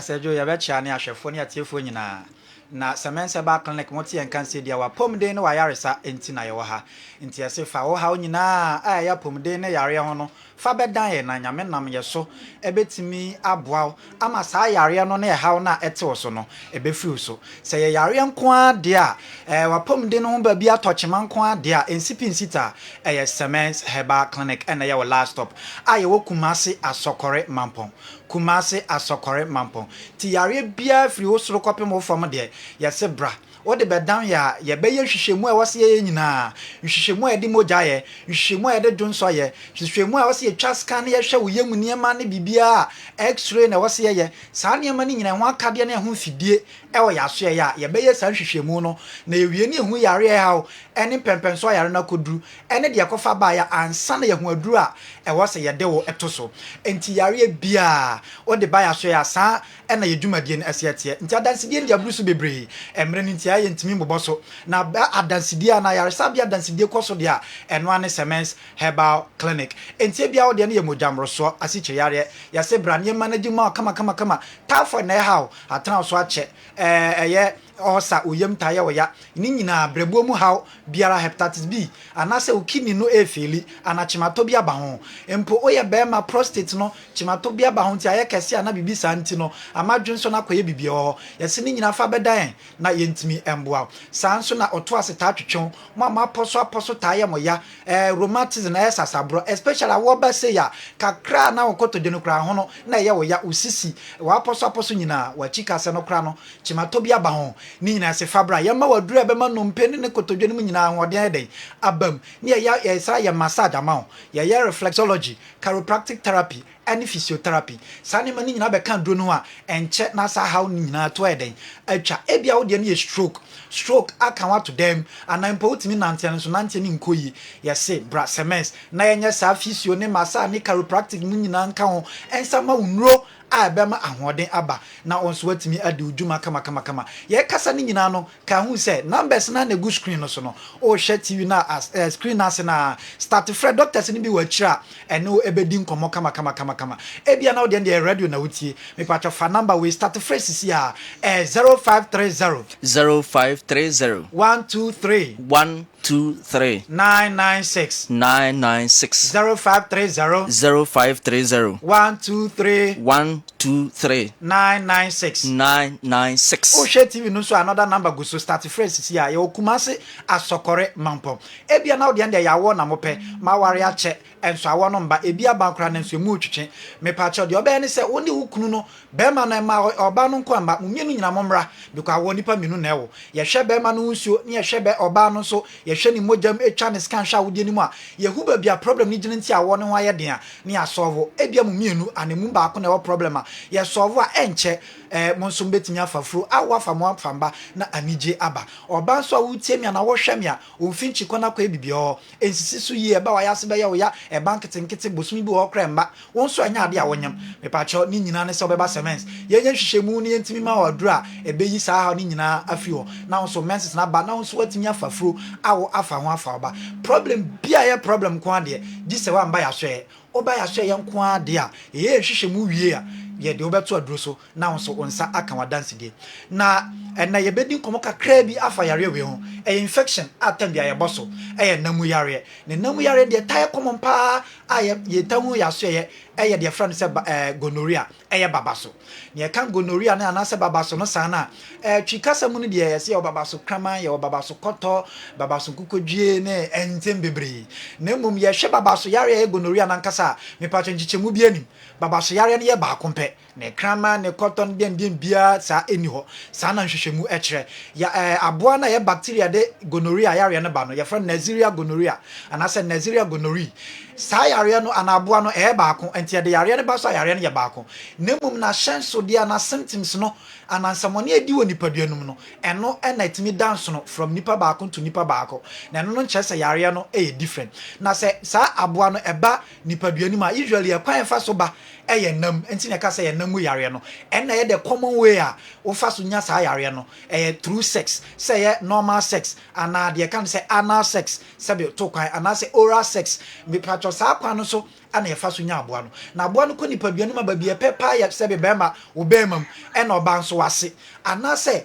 ba bibiam so a etimi amonitimi kwatradin samone a bebre na nim sabe wo minim wo throat ana say sabe wo to kwan no kokobo na nkasa no emoa no so ntimi kwatena ho edin samone na no de bebre na nya we osade no na se emoa no koye ho a mema de ho senkyerene no a ye kan se symptoms na ye dead in term at ebi o a ne ntem a within 3 days emoa no ko mu ano start hu symptoms by man no de bi o etimi check akra na na sense nipa bia na nya peniti obi o a ebeche ho ansa na hyenso de no na symptoms no a start dead symptoms ni bi ni sen bo se bi o a obema mu wo ya ka wo pe bio anase wase be se uti ya bi wom bio a wo dwonso a kan se dwonso ya na ehihyew obema mu anase wase hihyew eno so wo ho bio asa wo dwonso a banketenkete entimi mba yie eba ne sai se bia kam kakra na dwonso dew sane mani nyina gonorrhea ahyenso de ni bi no ebiem etimi se nsuo timi free wase ba enkankan ma no na nsuo no eba ne sana akwa ebibie ho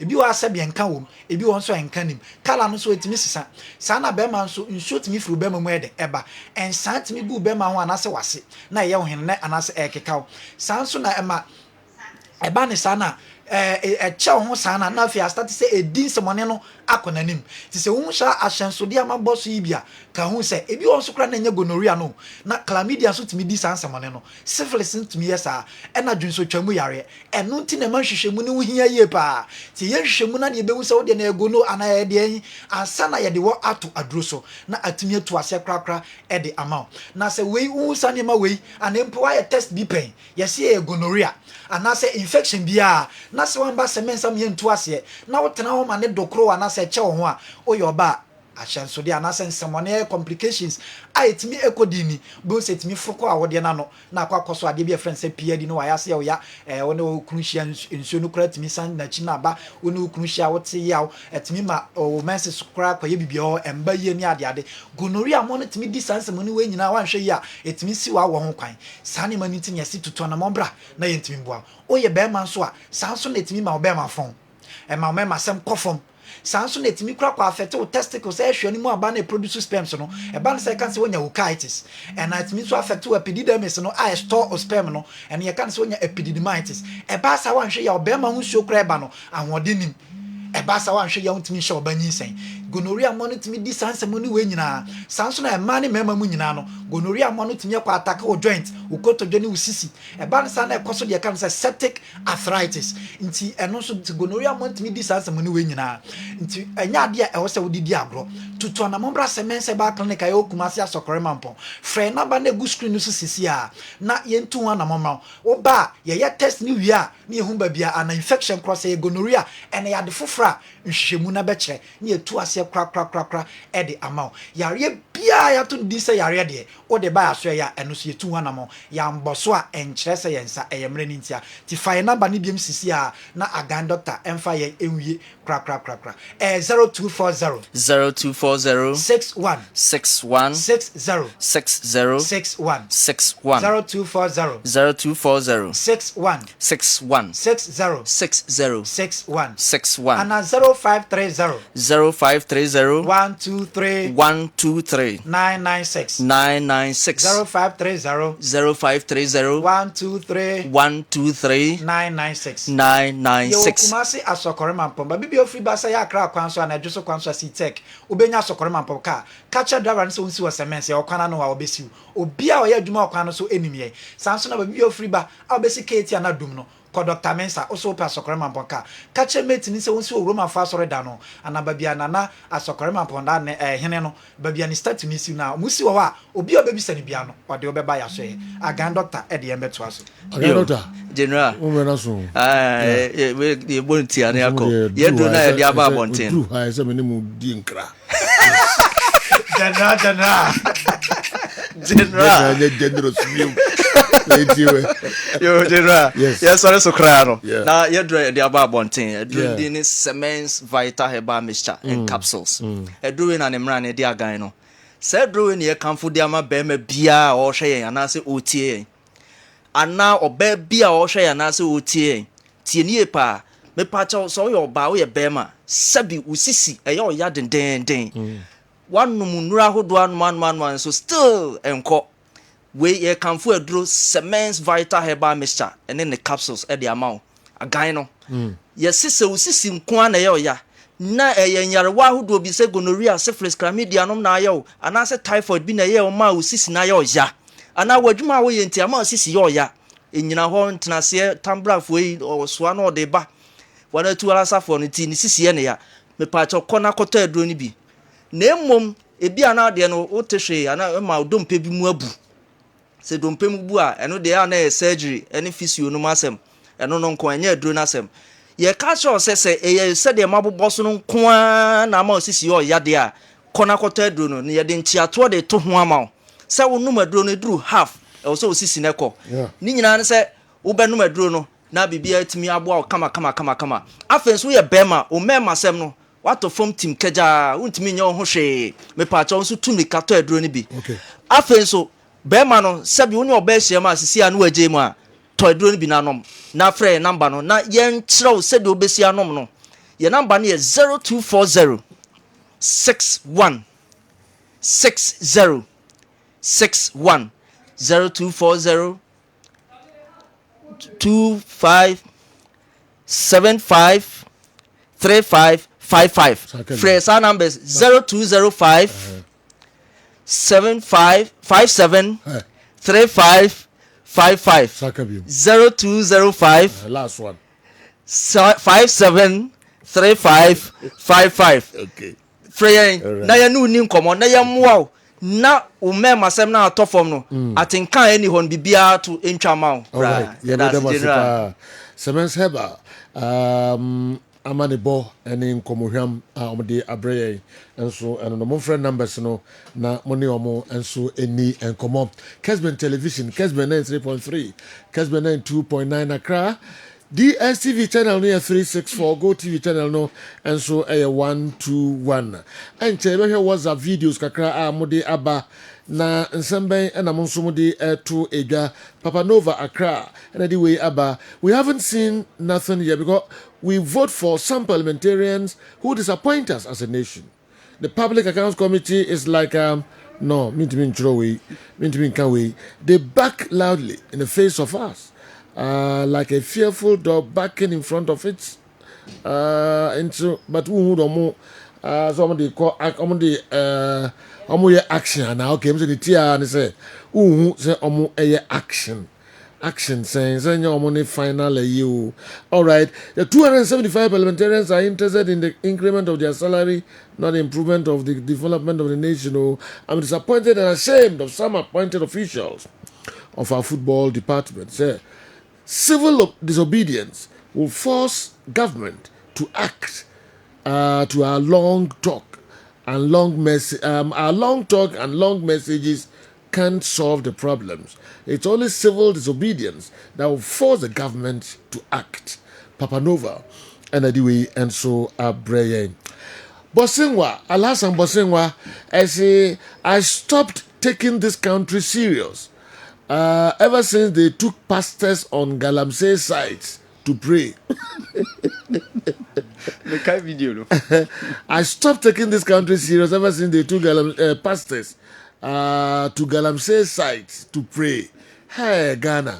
Alas, I was saying, so anyway, Brian. Others know, and so Beba later. Spain Boga, the Fulani man. I say, General, it's sad, Mr. Majid Bawan needs lashes. General, I told you God has regretted creating Ghana. You think it's a lie. 4 times African champions, 4 times World Cup tournament, being to. We hosted AFCON just 2008, etc., etc. Look at what is happening to us. Spain Boga, a.k.a. The Fulani man, and anyway, and so Ebaye. Well, for good morning. There's barely no resemblance of leadership or order at the sports ministry. The minister dances to the tune of the playing violin. We shouldn't be in despair. Neither should the GFA be in a hurry to get the facilities done. There wouldn't be enough operations for such brevity. That is what happens when there is no maximized greed and ineptitude in a country called Ghana. MC Backward, Kombolo, and anyway, and so Abba. My bounce at the intrato. I was shocked when I found out that Robert Lewandowski has scored over 660 goals. Wow! Some players have indeed overshadowed. Have been overshadowed by my own Ronaldo and Leo Messi, Pau. But still, but all the same, he needs to be applauded. Why are you shocked that Ronaldo chose Mbappe, a player who has Ronaldo's picture in his room, and Ronaldo being his idol will always be chosen by Ronaldo? The NSA director needs to be fired and needs to be given 100 lashes by the IGP in front of Kejetia Market. And Zinhuna Kwakwa. Bouncer is Legon anyway. Bouncer, okay, say revolution time. If he say a soldier by any woman, Kejetia now be Papa Chanamasi. Bouncer, any soldier by white Bacho. Seriously, Naro Casano. Me Sergio Adiwe me depa. It was a good news. Yeah, Sergio me it was a good news for me. But accept Omami Diare Wakakra, especially who were supporters of Mobeba, na Ghana Revenue Authority, enya vatano. A honor Sergio me Diare Waka. So Sergio, imagine in as much as say be a Coco d'Ivoire. Yes, you were Ghanaians for, but Omubetimi ama numbers are babaya rebeba me. You were Cote d'Ivoire. You visitors not feel at home. Yes. And besides, Sikana Ebebano, so some of the Ivorians, Omobenya, tax, if we really indeed have leaders and will take you serious, say you mobile put measures. Yes. Say you matches. And you see us, and you ask him. Say you supporters need be so yes. Because ebia number games be why bring numbers ebia kotokone has numbers be dosun leadership no supporters leadership mo so mo pabra kasi so say kotoko and then NSN so na class post in room be kwakobo yes so Sejo is a big problems of the bro that's it Sejo I keep on asking myself say is it worth being a professional in Ghana say oh yeah professional Ghana e worth it ana say you omoma some of your programs any courses say was school no useless. Yeah. Me program here Bachelor of Science in Real Estate. Yeah, facilities management in and even masters say you. Man for US ni adapt schools ye training amount for masters in facilities management. Na juma ne say or you are master. Say ye man no juma no maintain ya de no. Or your master was that? Yes. Nti ye wo exact for no di ye use am. The bia me fa pacho a me who how the pitches. Yeah. So I keep up asking myself, say, horticulture department, Ghana, UCC, say you. If you're on boarding, who can form normal good pitches are. So Calafia and Ohono, Omcofano. That is it. What besides Empire? cheap labor. That's it. What be saying? Amamanya skadi be di. That's it. The bia uko padua send yesitia green. And that's the reason why even young qualifiers back could be Central African Republic and Angola munina baby training or on that. So said you, I think say young man for our and especially in leaders. The bia mama ye dear reward. Said you and game na ba so between sa uncle for na CAF ese munkofa omono. Yes, international consultant. Yes, international consultant. Omo ena omo hwe ma ye pitches ewo continent Africa ha. Yes, for AFCON ne other competitions, World Cup matches, our qualifiers ne wa no. Munko for Ghana na efe ne bobo honka. Ko for mo no ka so ko peso ka lavia. On 10% bien yo. Yeah, Sergio, we need this kind of consultants. And a stadio Amahoro Stadium. Sergio, me kai say one popular stadium. Wakwa you come into order. Oh, Rwanda. Amahoro Sports Stadium. Yes. And na Paul Kagame Nankasa was stadium. Oh. And no cohe game no. Almost say the last time Ohe qualifiers. It was almost 10 years ago. Wow. Yes. Apart from now renovation now moye na nsenya one CAF president stadium on town yes enwa Super Eagles and the Amavubis of Rwanda so you Ademola Lookman she go be it was a clear goal pages mo the video ni betus so you this is how the goal came about so I was wondering offside anat edin Kalabeba yes you honestly the referee on that day because amount for bashing a pa. It was a throw from Olaina, a header from Victor Osimhen, and Ademola Lookman free actually ebe heade bono. So you intimi who the chrono. Kalaba Baba Chichi. Yes. My referee no. Honestly, my Super Eagles for supporters no umuja pa. Because goyi ejinaya ka by now almost 6 points. Yes, I'm sure. Not being so foul there. So acquire pede between Victor Osimhen and then the you it's also Pijan and says you foul me. Yeah. But headed ball no come Lookman. Yes, Osimhen, it was Osimhen. Yes. Mm. Or foul Boniface rather, Victor Boniface. Or foul defender. Victor Boniface. Yeah. So honestly, that's how it came out. Referee Kalai technical person, Onoba Obe explaining. So this was how it ended. Said your game no ekoye goalless draw. Nti ama the Super Eagles are now are still leading on the group with 4 points. Egypt and Ivory Coast. They said these two teams are seriousness pa. Ivory Coast after beating Gabon. Home, no, they've went all the way to Chad and they've been able to defeat Chad by 2-0, and that is also a very good result for the defending champions.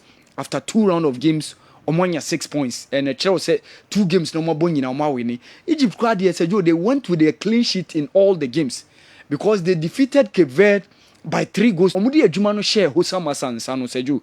That man is doing a very good job, and so to me continue say Seju. Very likely say Egypt might return to the World Cup after missing out in Qatar 2022 and also give a very good so a honum a double headers. Nti wa oni ne be hia no 2 games ni nyina oni ne na ebo. Yes. So ba be hia Sudan ye ne omo ebo 2 games next month. Ye hia omo home na aka omo away ansa na November near they draw the curtains down to the AFCON qualifiers. So a few we say you be AFCON qualifiers a few years by November near Bowie. Wow. Yes. Wow. By November. And that's the reason why I said you Nena o Kase Emma said ye 2 home games no ye monwaha. So said you from now till March. As I say NSC SCT up. Say AFCON ye ntimi mbo those 2 yes sir. Then off. Yeah, off. So by March they said you it should be good enough to prepare the pitch for the next FIFA World Cup qualifiers. Tanka yana wakofa begusu. Said you say ka for my advice. Ni panana only po mo honana. Said you waka sempa. Afena waka sempa. Waka I mean. But I want to unfa yenya hwe. Ye hu asema ye hu a enye ma o man na. Yes. Ye nyina ye taxes ne di tu o mo ka. Ade ahye o man na obi abu ofu yi abaro. Samre na or the salt ebegu ye injirim. Yeah. Asa kan 7 hunu. Actually, yes. you know ye tax sika any dituaneka ka enye yen aka onye adwuma no so honestly I feel say with time from now till March there it should be good enough to prepare the pitch. At least say betimi anya mienu ana miensa na say na Ro Cup Mali for asem Mali ban na omunya some couple of years ago no ama omunya a very good lesson and many uka say 5 stadia omo complete ama CAF aba behwe any FIFA say you almost say prepare another 5 idea to nanya ho na your blasters koya omo catch say baby the more so omo training e fa better chance yes and even ye Cote d'Ivoire kwa the training pitches from the various areas uko Cocody uko Benjaville and all na Black Stars say you training Benjaville yes so we are the more Mali so yes Mali yes Mami ke betrasi so say honestly e for the omo share bufu okay you think say omo make amends say AFCON no ne ntimi by the next FIFA World Cup qualified there. Say you Black Stars must play Kumasi and any other venue I wo Ghana ha. So at your mind dey ye de betu china. Omo game ni Friday. Okay. And interestingly say you only one spec and a Ghanaian club are eliminating Algerian club in Africa. All right. Wow. Nti wo say no ye de betu china. Ye de betu china. Ni ma chance as enwa na beka. Ye fan so at your mind dey no china. With ma ayi ni ya away. Infant church na yes. Okay. Infant church. Awal Muhammad, we cover.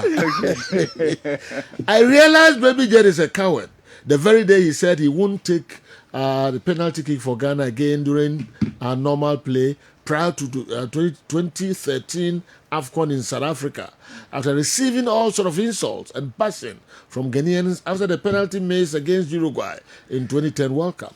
Most football people, including myself, were very happy because of football reasons when Asamoah Gyan accepted to be the chairman for Youth and Sports Manifesto Subcommittee for NPP.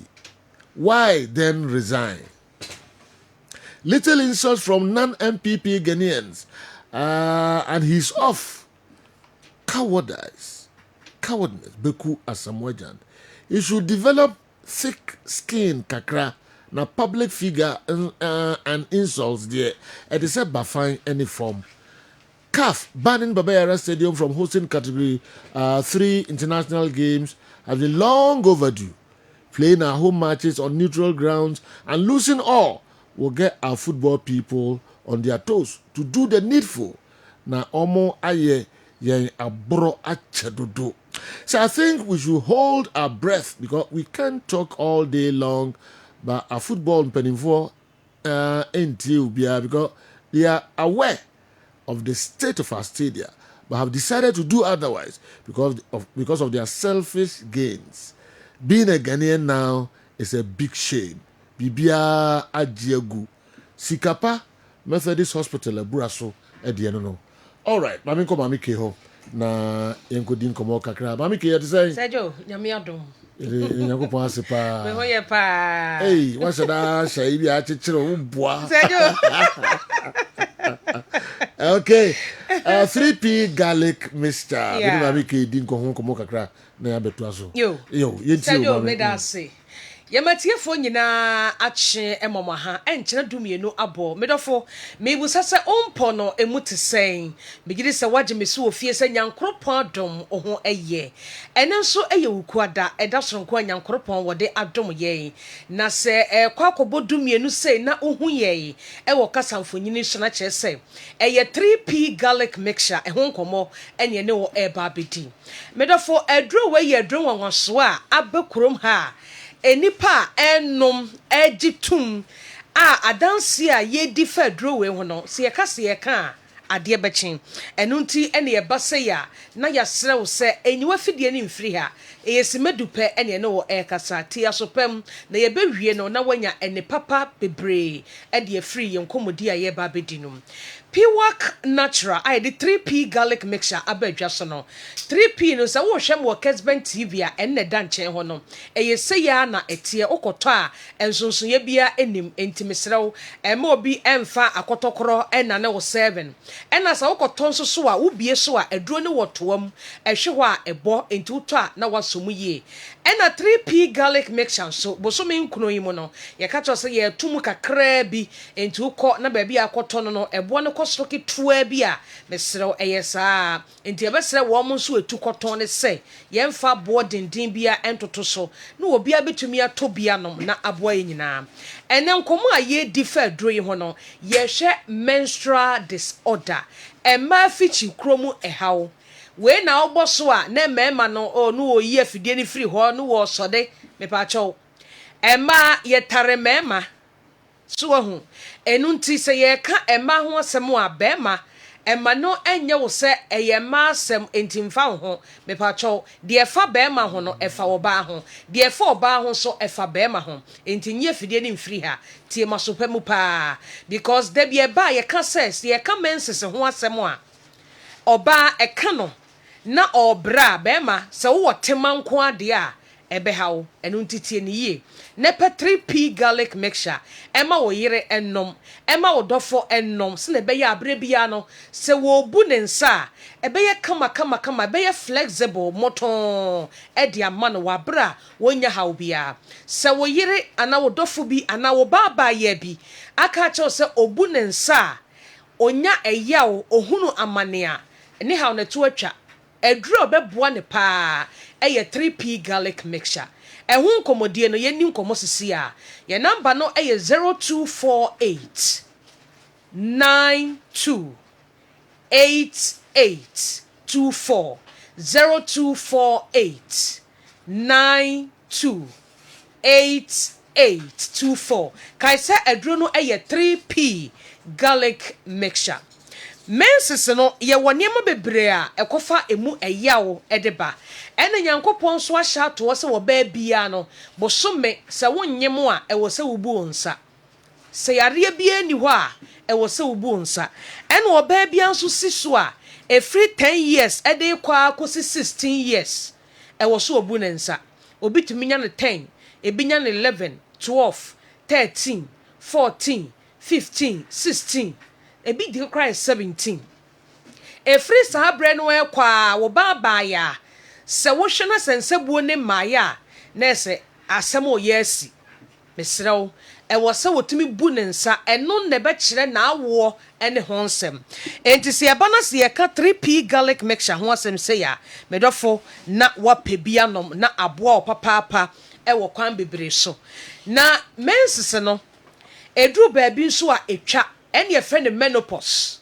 And to be a man, the shall say free 45 years. A free 45 years, a one menopause, na shall say, qua 55 years. One more chantem, one so one chantem. A nipa be out, said the nipa city, and a quanya befasoa, or menses a honsem ever call a diamount. And to a baby or honomoa, make us say, Nensa buono a moon and sa. On also an infiano qua ne qua anymore, emwa. E wo se woni edi nkomo na ye hwe wo age no se bia ya re bi wo ba bia wonum 3p garlic mixture na apoaw na yi sa haw no afiri honom e de amaw obi nso de enu obu ne nsa no abat enne etwa emabiem ono nso a onyem eno no wan hwe ya na ekofa fibroid na e de abrew na afa hu sunsanso no akoye bebre pe 3p garlic mixture na nom medofo ebeyi sa haw no afiri honom e de amaw na afiti kromu e haw no ye onwa hodo miensa baako eye amenorrhea no eye ebra wo ba ebu ne nsa kyese anu odin uboso obi wo hono mo a wonyem o ono so wonu menopause enso menses no etwa kora emma enna ede ne subirie ebre emma binom ebetumi ama wo ba wafu aye kapu o dress kora na aya asem ebetumi ama wani so abriw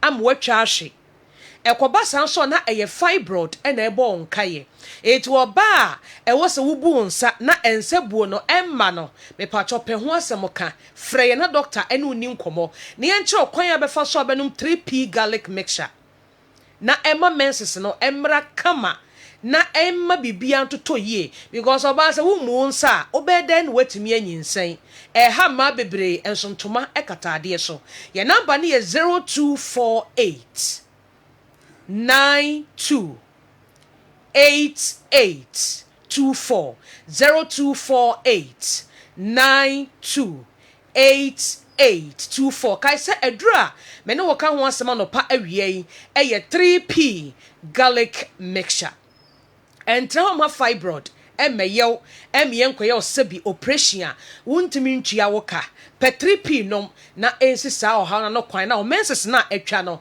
entumi emra afe wo baby nso de eye minohagia no menses no eba bebre eba bum bum bum bum bum bum eba sa wontumi nko baabi a sebi o share pad ya na ne ho afo o share pad ya na ne ho afo eba sa nante ekra ho eden oda fa akon otifie sa eba sa wontumi nko adwuma wanya adwuma wura wo ya eba cho obeyi wadi ye mfa sa ne ma ne meye adwuma obeka akire straight per 3p garlic mixture no o menses no e wo se ye adantemo eni kwa se ba bebre eni kwa se bank tenkete e wo se dem finfin e ba normal woni obia eni asem na aboa ma abre bia no woni padua no e haw bia emmem afei die twato no eno so eye ba ko a eno no e bank tenkete na eno no ma ema bia ni je oso me de menses ne de e bank tenkiti ontimi de pad kora de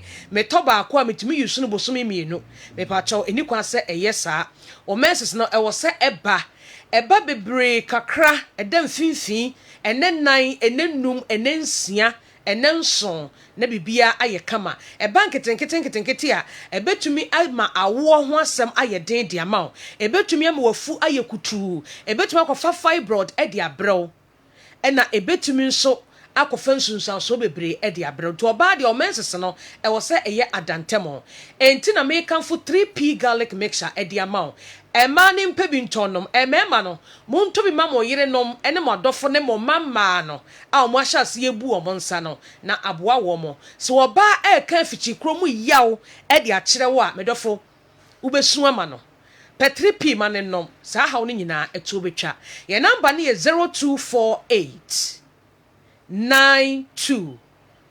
8824 0248 92 8824 na edie ne kofa afichi kromu eyaw ene emu amane hunu no bi edeba ebi ye sabi enura ye nom a ye mpese ebenyinsen pills no de empe wo ho no ebetuma problem afempanie na ye wo a ye mpese ebenyinsen no eno so wanya doctor papa ama wantumi amwa nurse ni papa wantumi amwa ama de ne ho namba ye pa eno so ebetumi ahaw afi awo achi no so obebu nsa ewo oba achi no eno so etimi kofa ehaw eba entini nyina mu no me yehu sede eye wo no ansa ne ebetumi aboa wo e de 3p garlic mixture account obi nso de sabi wanyinse na asai afenko wiase no na edi nsunsan so bebre ebrew entine ya ese frɛ ya ne ne woni nkomo de esi ye nti a o menses no wo hu se ede ehaw abrew ye number ne ye 0248 92 8824 obabu nsa kani kwa se osisi ya oya eni kwa se wayase ya oya bebre ayase ne de eno eye science ebe ya otretre kakra amwo hu se ubebu nsa afei se oba ubu nsa nsoso a se ensansa bi eba ebegu ana se emasebio wo yese de wo fefe ase de wo nyem no mepacho eno eni kwa se basa oba bi butumi fono no abra wo bu ne nsa no ofefe ebi die na futumi yakutu sede wonyem no enso be hwana menses na ba obi die tam nitimi twekwa animu a na aboro so enso be hwana aba petripi nom na emwao kuma se boru akwale na heba dani heba Criske Heba, Ubenya 3P garlic mixture. Ho Fonko Abet Sam, Takrade AA Mensa, Koforidia Gabson Pharmacy, Mumuni Away Enterprise, Ewa, Yene Cathedral and Dish anymore. Wafa Kwajo Heba, Tembale, Baby Electromatin wana, Okwa Benya Biato Ewo, Accra Okanshi, Ubenya Binsu, King's Walk, Kofsam. Ena Angel Heba, Madina so Health Alert Clinic Ewo. What your pharmacy shop? And baby a tombi be drobiano. Bowra hobe konesi wa fefe said ya wo hwe ewo TVC 3P garlic mixture. Ye baby di amount. Nyankopon ya adoma da sene ye no be say di hia. Okay, mami ke ye bedas 3P. Fabi nkan wano afabi kan wano 3P ye mde hu dede kwa. Baby bi obia no ko na kope bi eto na fa 3P garlic mixture ni bi kan wano. Yemfa ya no na eka na obedi hu adanse pa. All right, yeah, twaso and so the Asamoah Kessben television Whitney. So what's the videos no I ready? My yenti the amount for so edi etu dwa kakrai. Na fi yemfa de aka no remo. What's the videos? John Pacho, good morning. Emradum bibia boko de. Imse emradum bibia boko. Sejo. Meslewa Ghana Blaster team no.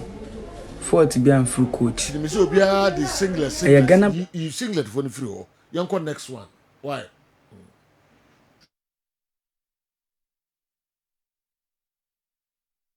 So you know, me person bisa house of folk for man top players ana. So your team ben kura last season say poto nyame nko mpanyimfo na de o monsan wura mu kan house of folk call relegation. So yo, still my be first league. De o monsan wura mu kan house of folk call relegation. So yo, still my be first league fi no oba. First match what match mo. Mbo house of folk we are house of folk corner there enye. So you know, I feel them say hashtag Medium FC. The likes of Fatah Suleiman and Capito. So you feel the league, you know, Medium FC there. Inshallah. Salam alaikum. Say yo. Sergio, good morning. Yes, I'm of Abre. Sefe Asante Achimagogo. Michia Onabo Kajo Banjaman. I don't for me blood and Michia no pa. Na Joe. Said the penny for every normal senior to say Baba ayo. You see, I say my own international might be obium. The Ghana from penny for winning is almost a yaka. And the area is Sakan. And I do say Kotoko Yamachino. You say the Bena your best abubium. And be saying who did enough for no, and better for Best Santiago. Joe, shall be good morning. Pacho, a friend, Tommy. Adwumenti ya bedi ho isisi Sergio Mpacho obidia besimetri ma branch bi an efre no Baba Idi teenager Baba Idi 2000 hono na we very young ana owo Asante Kotoko Sergio Mpamcho madawro masenka mo betumi aka ne ho bibi ama mehunu se sia ba bia owa and come pepper because fabulous family na Porcupine family na ya yempese ebibeira o you be ana me penasempa anti se dwo mpam cho se mbetumi aka no ho bi kakra kire me a ba bia owo ne ba bia obo ne bo no ekodru ya kamani beje ho pa medamasi nyame nhiramu.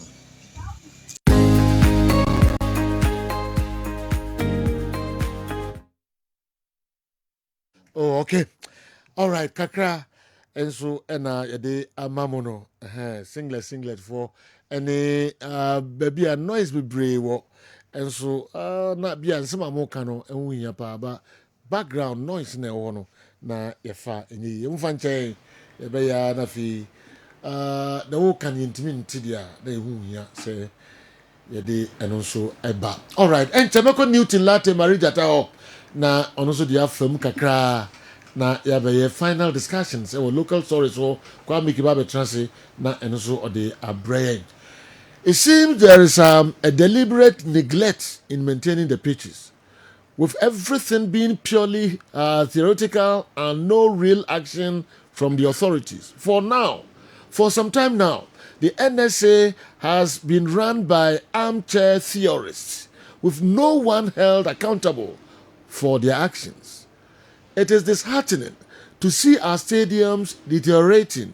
Sergio, take a look at other stadiums, especially Tamale and Cape Coast. They are in worse conditions. Privatization might be the only viable solution. Ohiniba Kwachi, Cologne, Germany, they also did a kind of program, no, and so I don't know. Sergio, it's not the fault of the National Sports Authority, but rather the government through the Sports Ministry. There's so much chop at the ministry. All African games on my mind. Sergio Asamoah Gyan shot himself in the foot by joining politics because he was seen as a national icon, just like Abedi Pele and many more.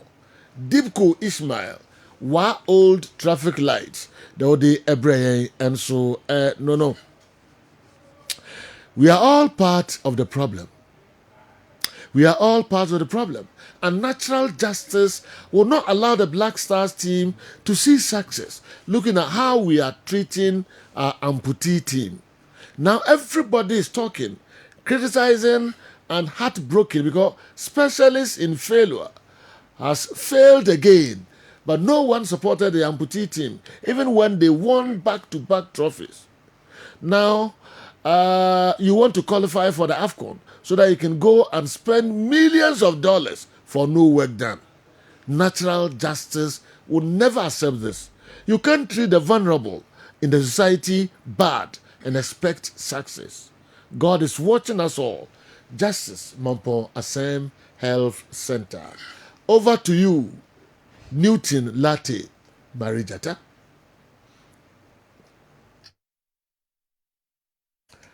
Hello, New. Hello, Chief. Yeah, but okay, Yansaka Newton Latte. New Yankwe. Modern the Obodabia, Chief.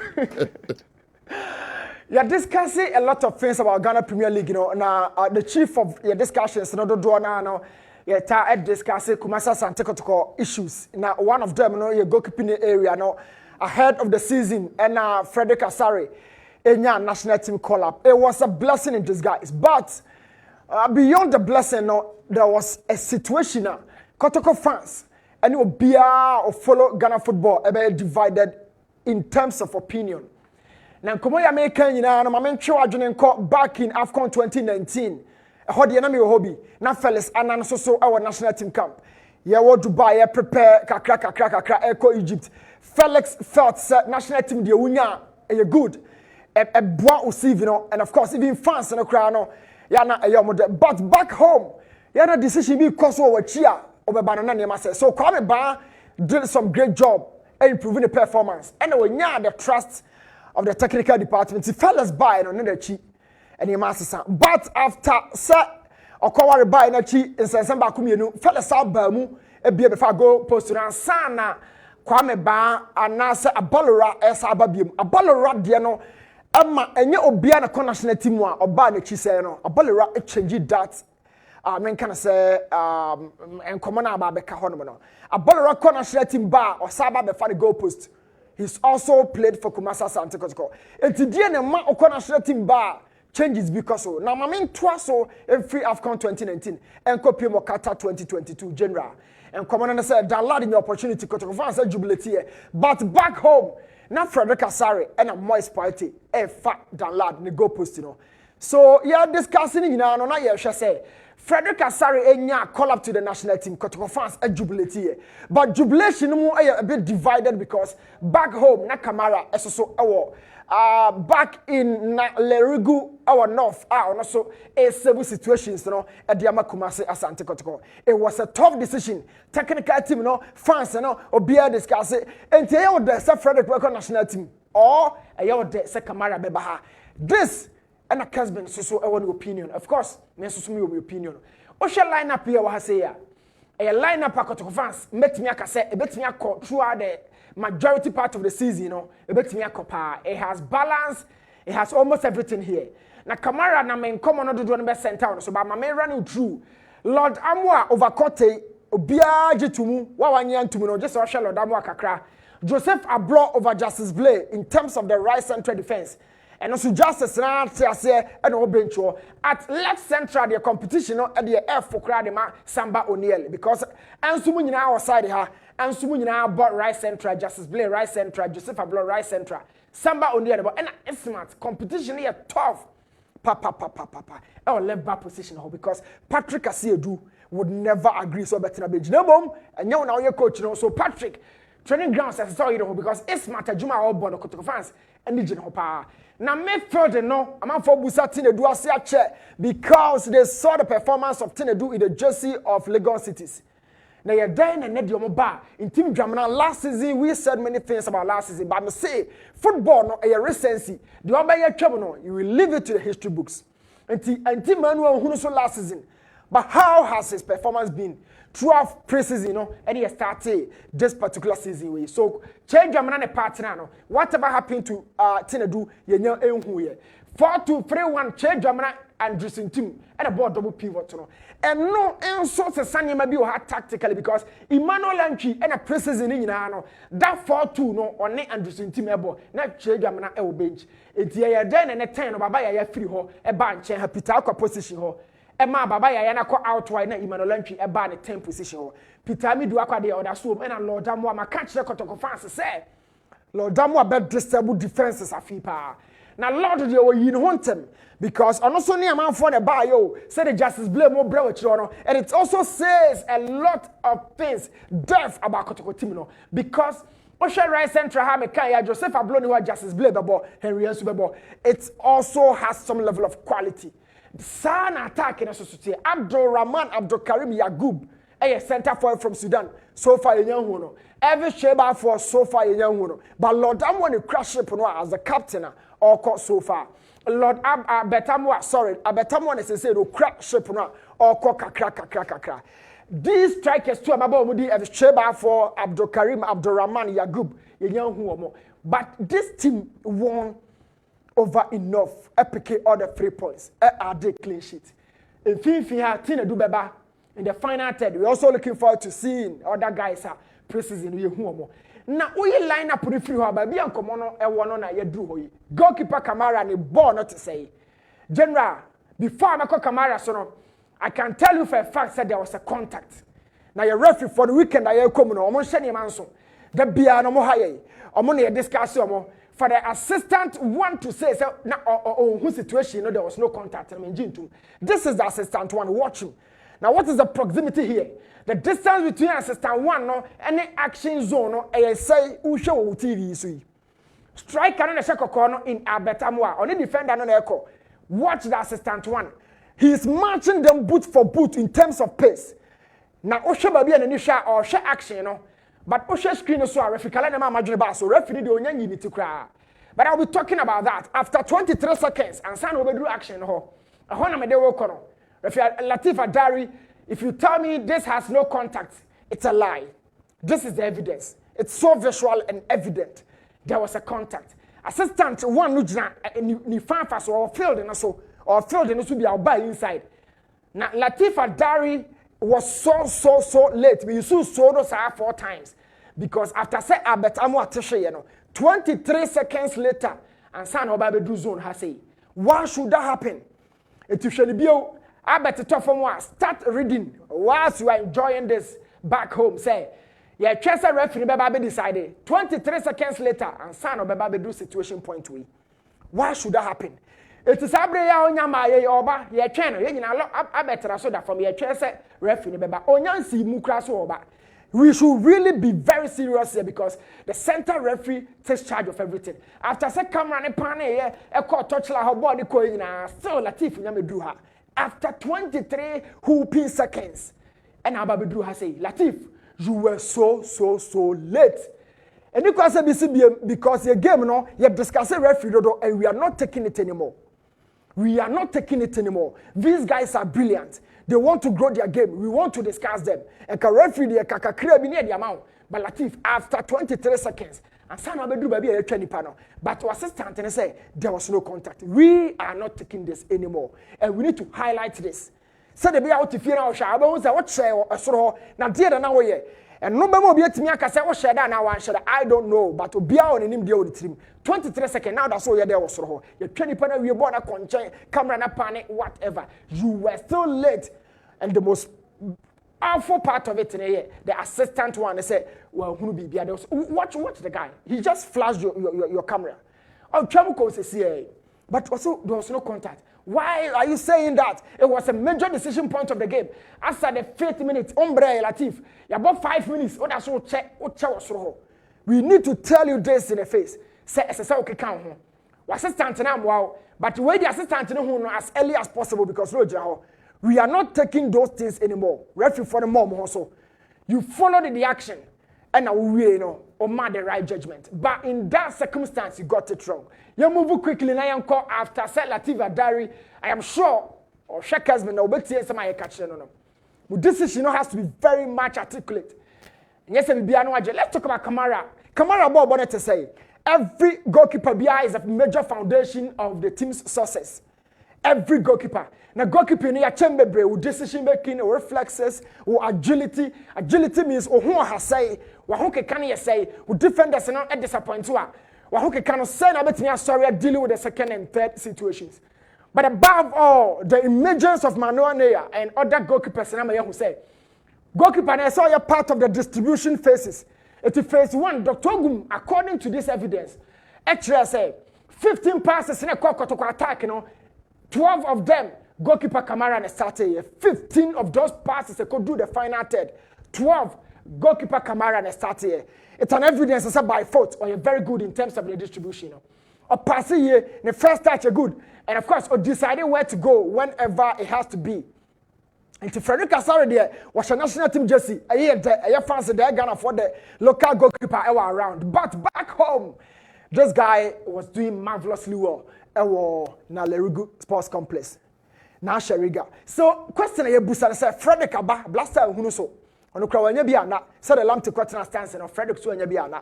Na efie ne de na te say because efie ne de no call national team no.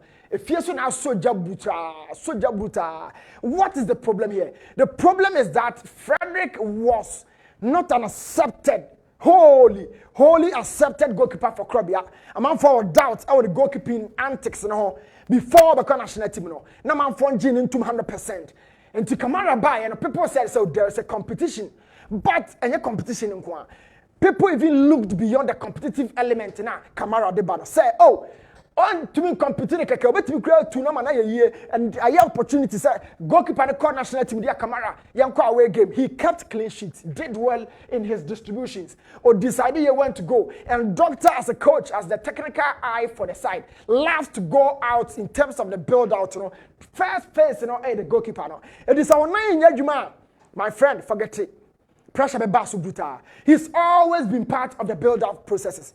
Or negotiating attack in here, especially the face, the major phase of this build-up. Who's a goalkeeper all year, kept the ball so well at his feet. Made sure say whoever receives the ball doesn't come under pressure.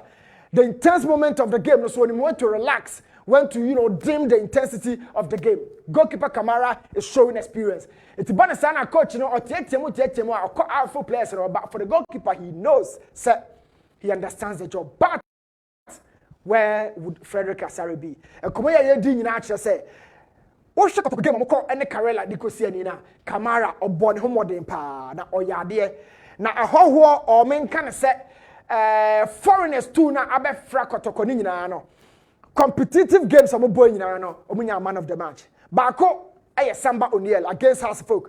Our greatest of fixtures in terms of club football, Kruma, or man of the match. And Kamara, in terms of the league, the first game against Kerala, he also had man of the match. What it tells us, and recruitment team, did some quality job. Now goalkeeping, the bomb apart from Broforma decision making, or dive anywhere reach, able determine a lot of factors. So they all told because they say goalkeeping, the way crack now bar now unya coach, I want to and you do to born now so me catch him as a job Benjamin. It make us what one. Now I the tremendous so. Every time how you dive and grabs up the ball, and the show say other even players in the crowd they have confidence in you. But there was something come out did so well. But they will call on boko. He was so alert. And not the Bemo was a goalkeeper. No, in fact, Waba abro competition now they breath Frederick Asare no so na mo Frederick ba gia tumi so be Felisanan oba gia tumi so be Danlad or oba gia tumi to say that Balora buy no oba be two Danlad e far go post no. What is the situation now? The situation is that it will be very tough for Frederick Asare. The guy dives so well, I mean Kamara. Now a back organizational skills are or wasropa. The organizational skills na say Balora kakra mame. Ombu defenders bia because ombu man yeah disrespect, but it doesn't hold much regard for these guys, especially Obetiawa. On show when himself somebody O'Neal Ablonie. No, he tells whoever has to be told something around the zone. Close one, stay within that height, and that is organizational skills. Now watch him. Also left. They were being a bit reluctant. Or say left. Or we no say close the wall. Now close the wall no is a micro part of the goalkeeping organizational skills. Because the micro, I want to because we crap a free kick in the internet. But the coin emphasis on internet, no, a bin over close one. Okay, babayala. Free kick bebre. I'm a born to defense and one a beam. Na crochet down lad. Na Frederick Asare to me some extra superior save will be na Eddie Adromo. But in terms of free kicks. New organization, you can understand the fact that on it, Lord Ekasa, on it, Lord Ekasa, he's talking to the wall. These are all micro details. Or Kasatra wall the part. And look, organizational skills are the first part of defending. And you watch a ball, no? Oh, to 20 years, and Sana Wakodano, and you will defend it, and Sana on one bam, you press now too. So before we save, no, or to 20 year box room to stay very alert. Well, we be this is down purely to organizational skills. So Kamara Abba. Now Abba swap on big time. Frederick Asare, a bunny say no. Oh my babu, but rather no Onyama na about to year. Now how I'll be competing with more sported than lab.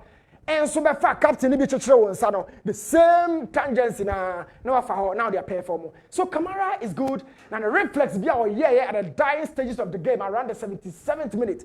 Yet transition there 80th minute it kept Kotoko in control of the game. A Katone attacking and then your friend reflex. Reflex means it was a situation by 90% ball bit me at net, but he still has the speed of his hand to match that of the ball. And it was save situation. So Kamara is good. He's good from the first game, but you see, there's always one but be apart from whatever we've put across here. A bunny say no, the benefit, the advantage goes to the club. It's a double game one shoulder of Kamara, but you know, say Frederick Asare neighbor. Now Hassan Madruno. There's something I am tell who about Kamara Mentiasia Papa. Oh, baby, a shot in the free buy. You might think say a minute. Now the distance of the ball to where Kamara is about 50 plus meter distance. Watch it. This is the zone. Area had a ball shot, but Kamara can't have a compact catch. This is the second time I'm seeing this, and I'll show you my evidence. It's what I am telling Kamara, and I say, your league in average age number form. It's in Crown Crab League. How box room, they chase second balls. They steal it out of the blind side of the central defenders and whatever backline structure it may be. It is a watch ball and one Kamara. So watch that shot and how he spills it out. It gives the advantage to the attackers. Watch it very carefully. This is what I've been talking about. You might think attackers and Chelsea ball, so it was a bit easier. But watch this. Way a precision against Vision. He did the same thing, and that was what caused the penalty. And Kotoko conceded what I say. So, Kamara, I'm telling you this. If you continue to repeat whatever you've been doing like this, now attackers and Kamara pressure beba super, and the evidence is so clear here. Vision took a shot from almost the same distance. Kamara spelled that shot out. Well, to me, I'm the rebound, attackers bear 5 in what I say. About the Sanoa conceded penalty. This is my major observation about Kamara. He has to work on this. Now the battle continues for Frederick Asare. So about to 20 years back, but the advantage, the big plus here, let's say Joe. Kamara and then Frederick Asare are standing as two goalkeepers for a single club. I can confidently say, Kotoko the best goalkeeping department right now. Unless somebody would have other ways or something. Samatas Kofiba, who is the assistant. They bought Novenyo from Nations, but Novenyo doesn't have the class of Frederick Asare, neither that of Kamara. Yes, Kofi Ba is up there, but the deputy no actually. They have Daniel Afaju of Insuatre of Bokaf Champions League, who is his deputy. Accra's folk, Benjamin Asare is the goalkeeper, who is a deputy. Mediama Felix Che, Apia Kubi, yes, that department will compete here. Apia Kubi Felix Che is also another tough bracket to compete here. I'll end it here, Sergio. But I think Mediama ebetimine kotoko pre goalkeeping department, you know, because Frederick Asare national team Felix Che is also on that same level, and Kamara is another international, and also say Apia Kubi will die U20 nesa. Mediama Kumasi Asante Kotoko, I can change this now and say have the best goalkeeping department right now in the country. But the competition stays between Kamara and then Frederick Asare. I will not be saying Kamara is my number one. I need more time to observe the guy. But he's a real beast out of competing Frederick. So Joe, major actually the amount. Okay. Newton Latte, Marie Jata. Or say Mohammed Kamarat, or your beast, I will post no emu. Nemu here time. Na or the make the final decision. I will abrantia no ehon. Nemu for now, or your beast. I will Kumasi Asantiko post no emu. And then a perpetual Owusu birthday. Perpetual Owusu, and then a birthday. You will show happy birthday. Perpetual Canada and our war. Na wadofo enyina esemi will show happy birthday abusuafo number 4. No bia esemi will show happy birthday. Especially Dakusi so will show happy birthday.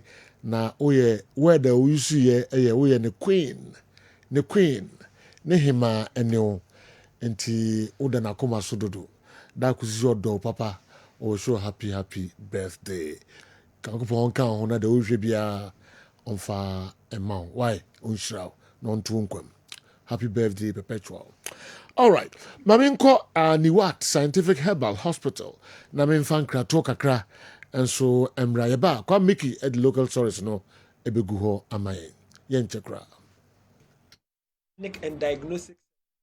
Nyankopon adawroma odi saa yaresa bia wei abesia nom se obi biara ohaw bia da ne so bia no aye yare de onnam yenso na entimi enye de ensa ne yare ebia me no ka sei mi yare na me bebuboso no ebi kura na na mantimi amo yare so oba nyankopon se onnam yenso enam haban so enam mpaibo so ebetim atu yare na se ama ho ato ebia odie ne ye awo sem na ehaw ebia oye bema no entimi nsori nyina so kura me bia me ka se ansana bema ne be sori agina so no eye moja enedeko enti se moja entimi ndie furusa ne ye a bema no entimi nye de because bema na ye dindindin na eye moja ena afele ne sa ebia owo akomayare na se wo problem bia na entimi ensori agina so ebia me no kasa ne de odie na awu eda ho fom kojo a entimi nsori kura no nyankopon na me nso ebema na ahaban so amana sori ama wo so ho ato be ne ye meto ntia wo ho because umema na ensori kura na eyare ho sempa because enije wani entimi enye de enjibida ebia na oso de ne de odikobo ania na abesne ko feni premature ejaculation oba ebi wo hono kra eye adwimu na wose ye de ye cycle de bia meka se ebi wo hono ma enye dro enye bibia na ye dro oba ye no bedi nkomo na se de problem ni sitie no ya hwe ehunu problem no hanum ye nhye da ma waduro keke ye ma waduro wa bra ye hunu problem no because amre sika ho ye den enti se omo obi eduro no wa unim de ya duro ni kwakoye na se okono ma duro na se ankwa wa ha nipa kro no ebia na wo de ne ye typhoid so se enya wa wanhwe ya ohunu typhoid betimi am ye twa wonso no epilepsy ekyre wo ne ka se ebia na wonam a wotwahye ama wachinia enkwa meso bra ene me meto ntia ebia na wo de no eye pressure na tena so achepa ebia me no ka se uda form team stroke abubu agufom anase yare na amana obubu agufom tim a untimi nsori no frame ni hu komo wanya prostate problem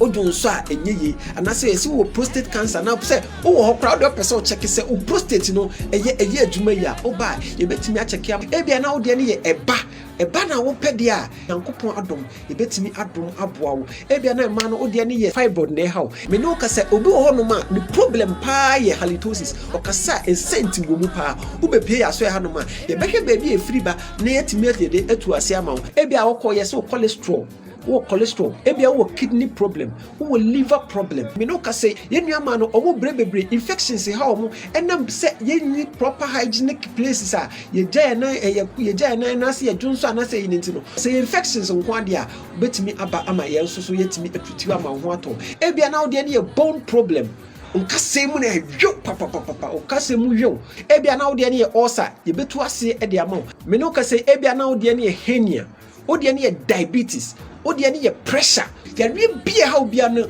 emre ni ntie bia na mentime mu boy yare ni nyina so ni what scientific clinic ma se atonsu ba bia free ba e wo Ghana ha bia oba o se oba atonsu Monaco junction bedu a number no na wuwo no 0244 087687 ofre a mema ya ba be fa aba ho udu adansi wura banka opposite pe ene ne wo se signboard ne bo ho kakraka e ho ni what scientific clinic wo se e ho no no ya hye ensa crate bebre ho no adansi wura bank opposite Accra, your mile 7, Edeko Tantra Kwan no so no. Janet Corner, your kwan ho pe. Ubedru mile 7 overhead, na ofre ya homa true for no a. Ye betre wo kwan. What scientific clinic? Nyankopon da romanti, wa hoto ebeba. Amen.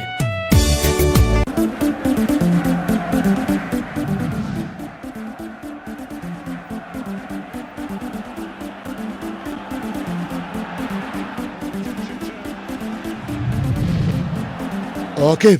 Yes, I'm nyina kwa babiom e de aba Kessben television so. Yeah, twa midfield action no so. Local stories ne de kakra be ka ho amamansa na don kwa bona breaking news ojafo enso aba be translate mamu nyina kwa babiom kwa Mickey at translate the local stories no bre. Kwa me hear stories no. Okay, nanka madam we di draft 2 minutes. No, stories. Yeah, stories no. Okay. All right, general. Mama say enfem free Ghana Football Association womo aseye. General say womo anwa de betuja say womo a charge some of the club officials and some of the clubs nyema womo ye first week no. Say womo sanso charge Nations FC. Womo see Nations a breach section 16 of the GFA Dictionary Code 2019 and a Nations FC general womo breach supporters no a behavior ewo eye match omo boy against Bechem no womo say enye nti omo up to china say Nations FC for womo form response embra eno any say the city efa Nations FC womo eboboko no ehom get waso other stories. Ghana Football Association asat now womo eguso epe companies on board no metimi di sika ababe wura Ghana e Premier League ni mu.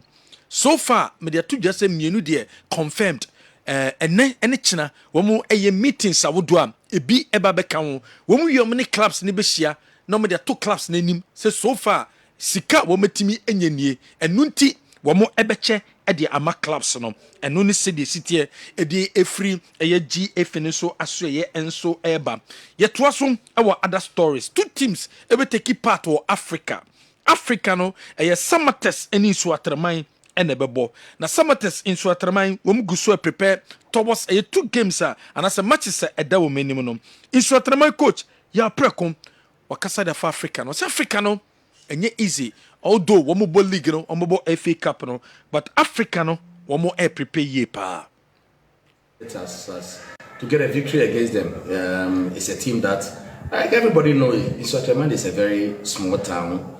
Swatra is a very small town, a very young team, and I'm very proud of what we've achieved so far. But I believe Confederation is where you have to market yourself. And I keep telling the boys, this is a stage, sometime in your career, it might not come again. So you need to take advantage of it. And don't panic, just go in and enjoy yourself. So, like I said, we've jumped this hurdle. We go to Accra, prepare against our next opponent, and do our possible best to win that match. ɛyɛ nsɛm a coach yɛ preko a coach ɛde ɛma bobo kwa yɛ frɛ no isu atrama wɔde to the head of Africa wɔn ɛkɔ akɔbɔ summertest enso prepare for more Africa no wɔn ɛbɛyɛ adeɛ nyɛma bɛkɔ yɛ ɛde ama wɔn against Raja na wɔn so wɔn target ɛyɛ the group stage of the CAF Champions League no. For me, yes, Erding. But when we were winning the league, near him says, "See, we near see a coach Ghana in him. Any winning, said they know there. We can only say it, but we are doing everything possible within our might. Say, you bet me. Aboy home more than said Yaka say a setting group stage as a target for ourselves. So we play Raja Casablanca next, and we are calling on all Ghanaians to support us. To fill the Accra Sports Stadium and then help us in prayers. Said 3 weeks from now, Sunday by 2 weeks no. You know Raja way you beat me every ni. Then you come Morocco na ni who the be.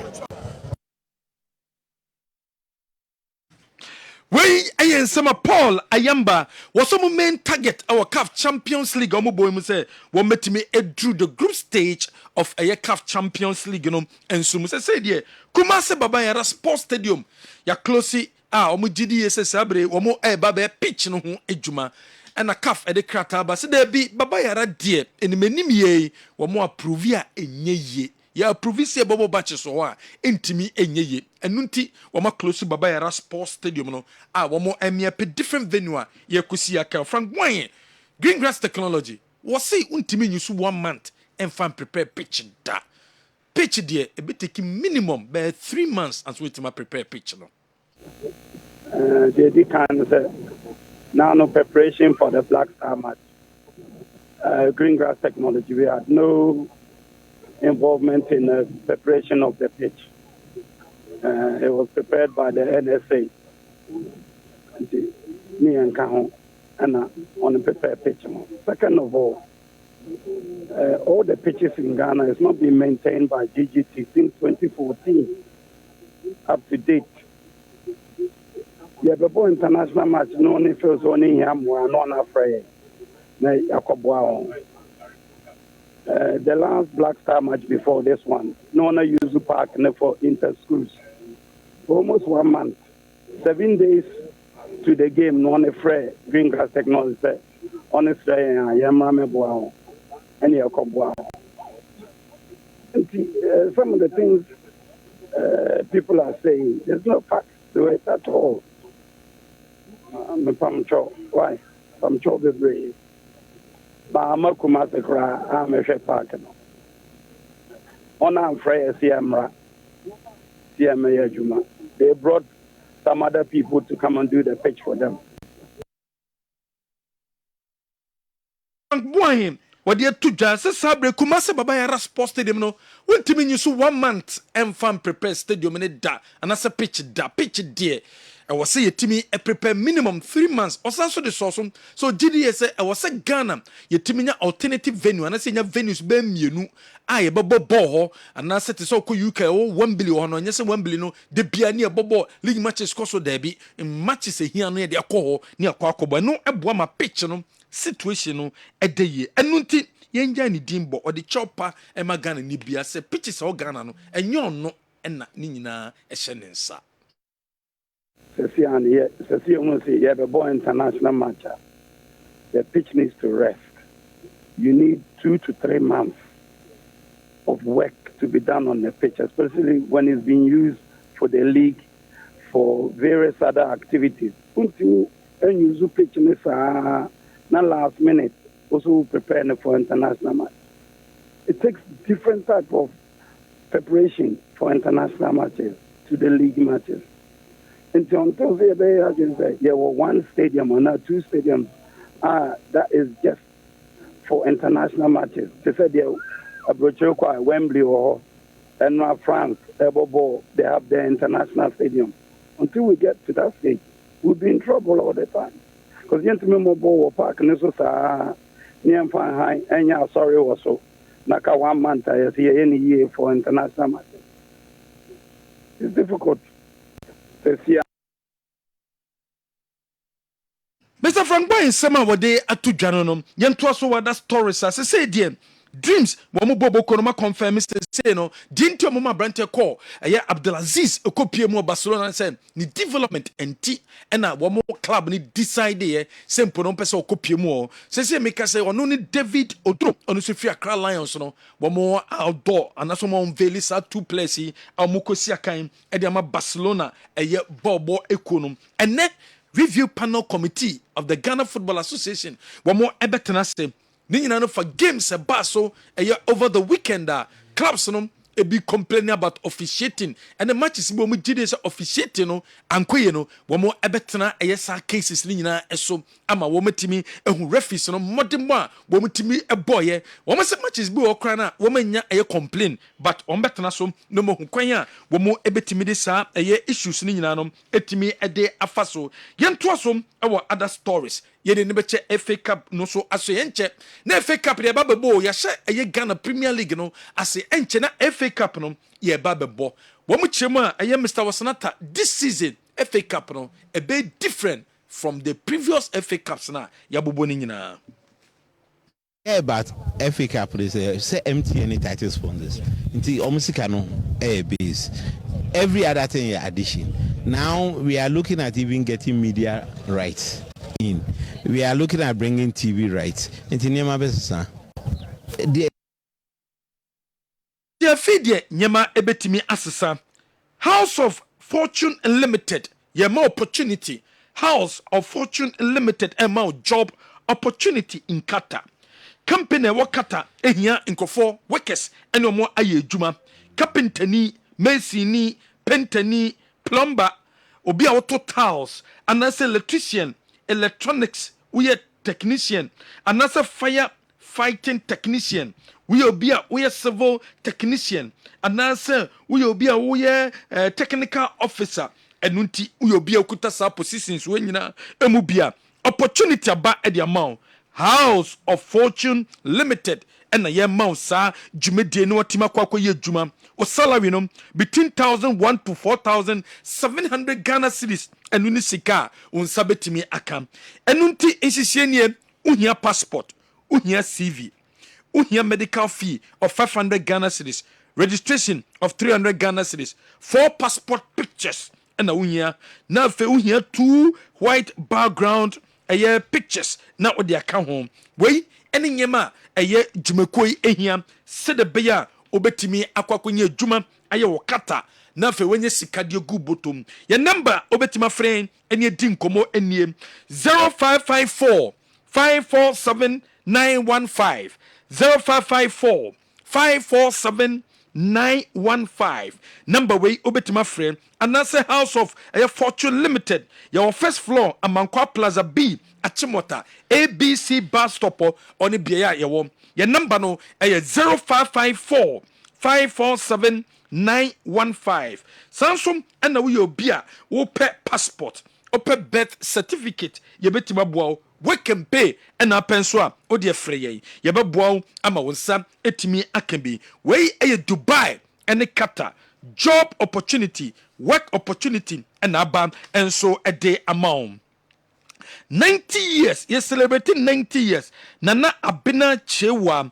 wono and the year queen mother of sechere biposo wono tena so 90 years in ye and ye ma metena akonya no so enuntie celebrating the 90 years no activities awodom and ebekoso ewo aye sechere biposo activities ni Wednesday and then ye clean up exercise I was such a bit possible ye we afternoon ye beko fetish priest no na kwa displays awodo home na fenwumre no street jam bekoso echena sisiye nie yawada ye be float na ye health screening and so quiz competition ebekoso awo JHS awodo a eno ewo ye sechere bit possible na fe ye wi anwumre no activities awodo and so etima troso ye face of sechere bit possible and no any the city Friday Jumedie no ebekoso competition ebekoso yebeye local dishes competition woni local dish unim ye competition ebekoso 21st Jumedie no ebekoso wey anniversary ekoso 20 years ana yedi ye nana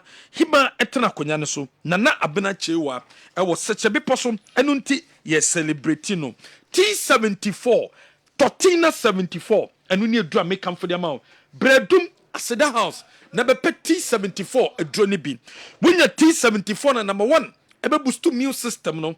Number 2 obi a kidney problem, obi a heart related disease bi or lungs problem or eniare or abdominal pains or syphilis, chest pain and also obi a pressure no osro o sugar level no osro o prostate no kese or any chronic disease or gonorrhea 7 preduasa o kase gudi paswa wonum pampan no enkoye HIV na COVID na fibroid na asthma and fatigue T74 and the what's okopebi now koto your number no is 0246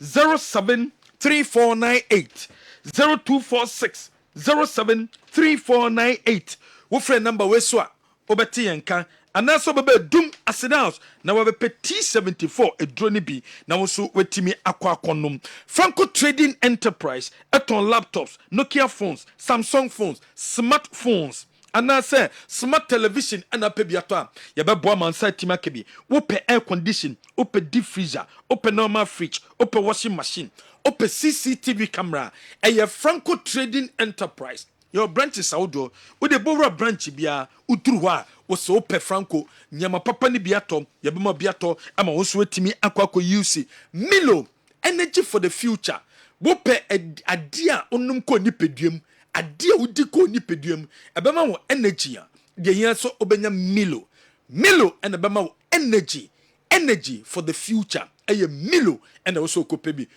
Milo na nom anopa fama bano na onnom nonko school obenya energy edamuni nyina enso ewo bebi obeko bia personal charcoal ye the real charcoal and aye and the lemon afra and the mint afra and the zinc enso afra real charcoal no ma teeth ni ye fita zinc na wo no be protect teeth no anase lemon na wo no ebomo num enso adawo mint no ebeboa amonum pampan no ayehwam enunti ena so kope Pepsodent charcoal ni bi na auto obi anim so toothpaste de twitwi ese de eno ane Pepsodent shenen so DSTV so much more DSTV the home of entertainment obenya DSTV decoder ni bia de wanya wie no o connect ya ha ho somebody weni eche any branch bia of DSTV for office use your phone no star 759 hash star 759 hash and we short code abe dial what dial short code ya abe more opportunity na wo so wetimi abomoden etimi aye adia ebe boa wie papa no wetimi aye reconnection no Reform Healthcare and Research Herbal Clinic Dr. Jimaino no what in draw wo do na abedwa so what de aye Reform Herbal Mr. Naba onum said do obi a pressure wasro wo sugar level wasro obi a empono stroke obi a empono na hypertension wasro anaso obi a wo sciatica na juntiminda aye Reform Herbal Mixture combination in ye compare Reform Power Capsules no per Reform Herbal Mixture no bema na benum bema no mo a obi a bema na phone anaso Johnson tentem o sisiare general body pains o bantem sa problem ni so betwa e dia ma Reform aye Herbal Mixture plus Femical 442 eko nipedue ma ekoboa oba besia olibido ni ho oba besia empono o mensese ne mbeye oba besia o hypertension stroke na ebetu ase edi amount Reform ndroi any drugstore chemical shop bia bekobia no obetime nya ndroi bi atom latest foam your partner for life wabrabom yonko ne latest foam onya latest foam nkonya ne bia this sofa no ojaso el sofa no ojaso 6,500 Ghana and yes so amount 3,100 Ghana and it is shining some na for ni che showroom bia na kopebito hebaso cream e cream a bema na use bema ni obeshem na ni je beba e hebaso cream no and I use betimi aboam use hebaso cream ni bi na emboa ye papa abramo ni oba enso edi nhiem ho na bantem no esu betwa e de amount any drug store chemical shop bia bekobia no obenye bi ato your number is 0244750510 Elephant ointment usisi ukotoje waposo elephant ointment ene betimi aboawo yesanso de sadikebal powder eye draw eko nipeduanum ekotu koko na se ede amount koko na ekohye ase ene de eye elephant herbal mixture aba obi asisi oya uyemetim eye 100% herbal eko nipeduanum ekwa ye djuma no ede amount obi a wo eye stroke onantika krebi no abre o blood ni circulate ɛyɛ flexon 600 ɛna wɔsɛ wɔn no wenduro nyinaa no any drugstore chemical shop bi a bɛkɔ bia no wobɛnya bi ato general. Okay. Many bear messages me no and I'm free one of yɛnhwɛ mmerɛ no aka no ne nsɛm a yɛbɛtumi de abrɛ mu donko na breaking news abadwafoɔ nso ɛbɛtoa so. Sometimes it's not as if you are not saying what you're saying isn't right, but you are just not valued or respected. Ghana is sinking. Papa bi so ayɛ observation bi sɛ sɛ ɛnya mmerɛ koraa nhwɛ saa so ama message yi mu a 4 p.m. yɛbɛhyia ɛwɔ extra time dwuma no so a yɛ bɛkin kan na afei yɛakyerɛ adwene ɛwɔ ho ɔse ma mmɔne din ɔyɛ panin paa ɔse Asante Kotoko have been doing something with their goalkeepers which has affected both the careers of the players and the club. During Duncan's time, he brought Enesoa from Brekum, Chelsea. At the time, they had Azika Mwako and Ofurientri. The two were national team goalkeepers, and Soa, playing for the Black Stars then, also joined. In the end, they lost the national team slot of two of the goalkeepers because they were inactive since Soa took the post. Felix Annan was in top shape and had the national team at his feet on a ticket of Asante Kotoko. They started promoting Kwame Ban to push away Felix Annan, and that affected both their slot on the Black Stars and the career of Felix Annan. Kwame Ban was a national team goalkeeper then. While going for a national assignment, they started the hype of Dan Lad and pushed away Kwame Ban. When Dan Lad also had his time with the Black Stars, they started the hype on Freddy Kasari and forced Dan Lad to lose both his national team and Asante Kotoko slot, affecting his career too. Now it's Freddy Kasari with the national team, and they have started hyping that Kamara guy. They are forgetting that if Frederick returns and Kamara keeps the post, Frederick will be inactive, and that will mean he will lose his slot with the Black Stars. This has been happening, and they are not taking note of that. They must think about it very well. No matter how good Kamara is, Frederick must be protected, else you also wither away like the others. What are they forgetting? What they are forgetting is that when one keeper keeps, the other becomes inactive. And when you are inactive, the Black Stars will not wait for you. Please don't mention my name. Oh, or a big man, pal. And as man mentioning name in the narrow. General, stories in the way. I wish I could have time to comment on the message. Okay. I partly disagree with the writer. Yeah. First of all, Felix Annan and Lucy the position because of national assignment. He and referee. It was in the middle of the season, and Felix Annan decided to acquire wedding. Okay. And I'm also going to do. I think so. Yeah. And no movement Kwame by them. That time Kwame Ban Suzuki for the national under 20. So he was also a national team goalkeeper. And Masokunedu, when Felix returned, Masokunedu felt that the Kwamba results now open or the man in Tinikwanze or dropping. You see, General, so your coach, Emma, a club like Asante Kotoko, has Manchester United, whatever. Your first interest is your club and its results, but not national team. We are fan of Asante Kotoko. I'm sure say you look at the interest of the club and the results instead of individual within the club, no interest. Okay. In talking about Felix, talking about Danlad, Kwamba, Freddy Kasari, none of them is keeping the post for even country Ghana. They go there and be part of the team. Okay. So me a coach the man Asante Kotoko. Be the time of Felix, that of Danlad was the number one. But he was not giving the team results. Are we saying that player when your national team call up a bar or more results or better goalkeeper or no the national team will call up no enti chinchira fani them.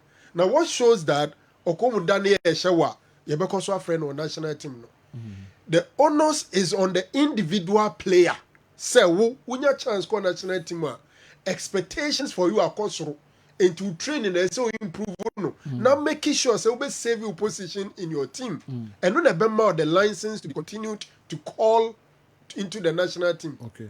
But more be arguing yan say player then your national team call up unti.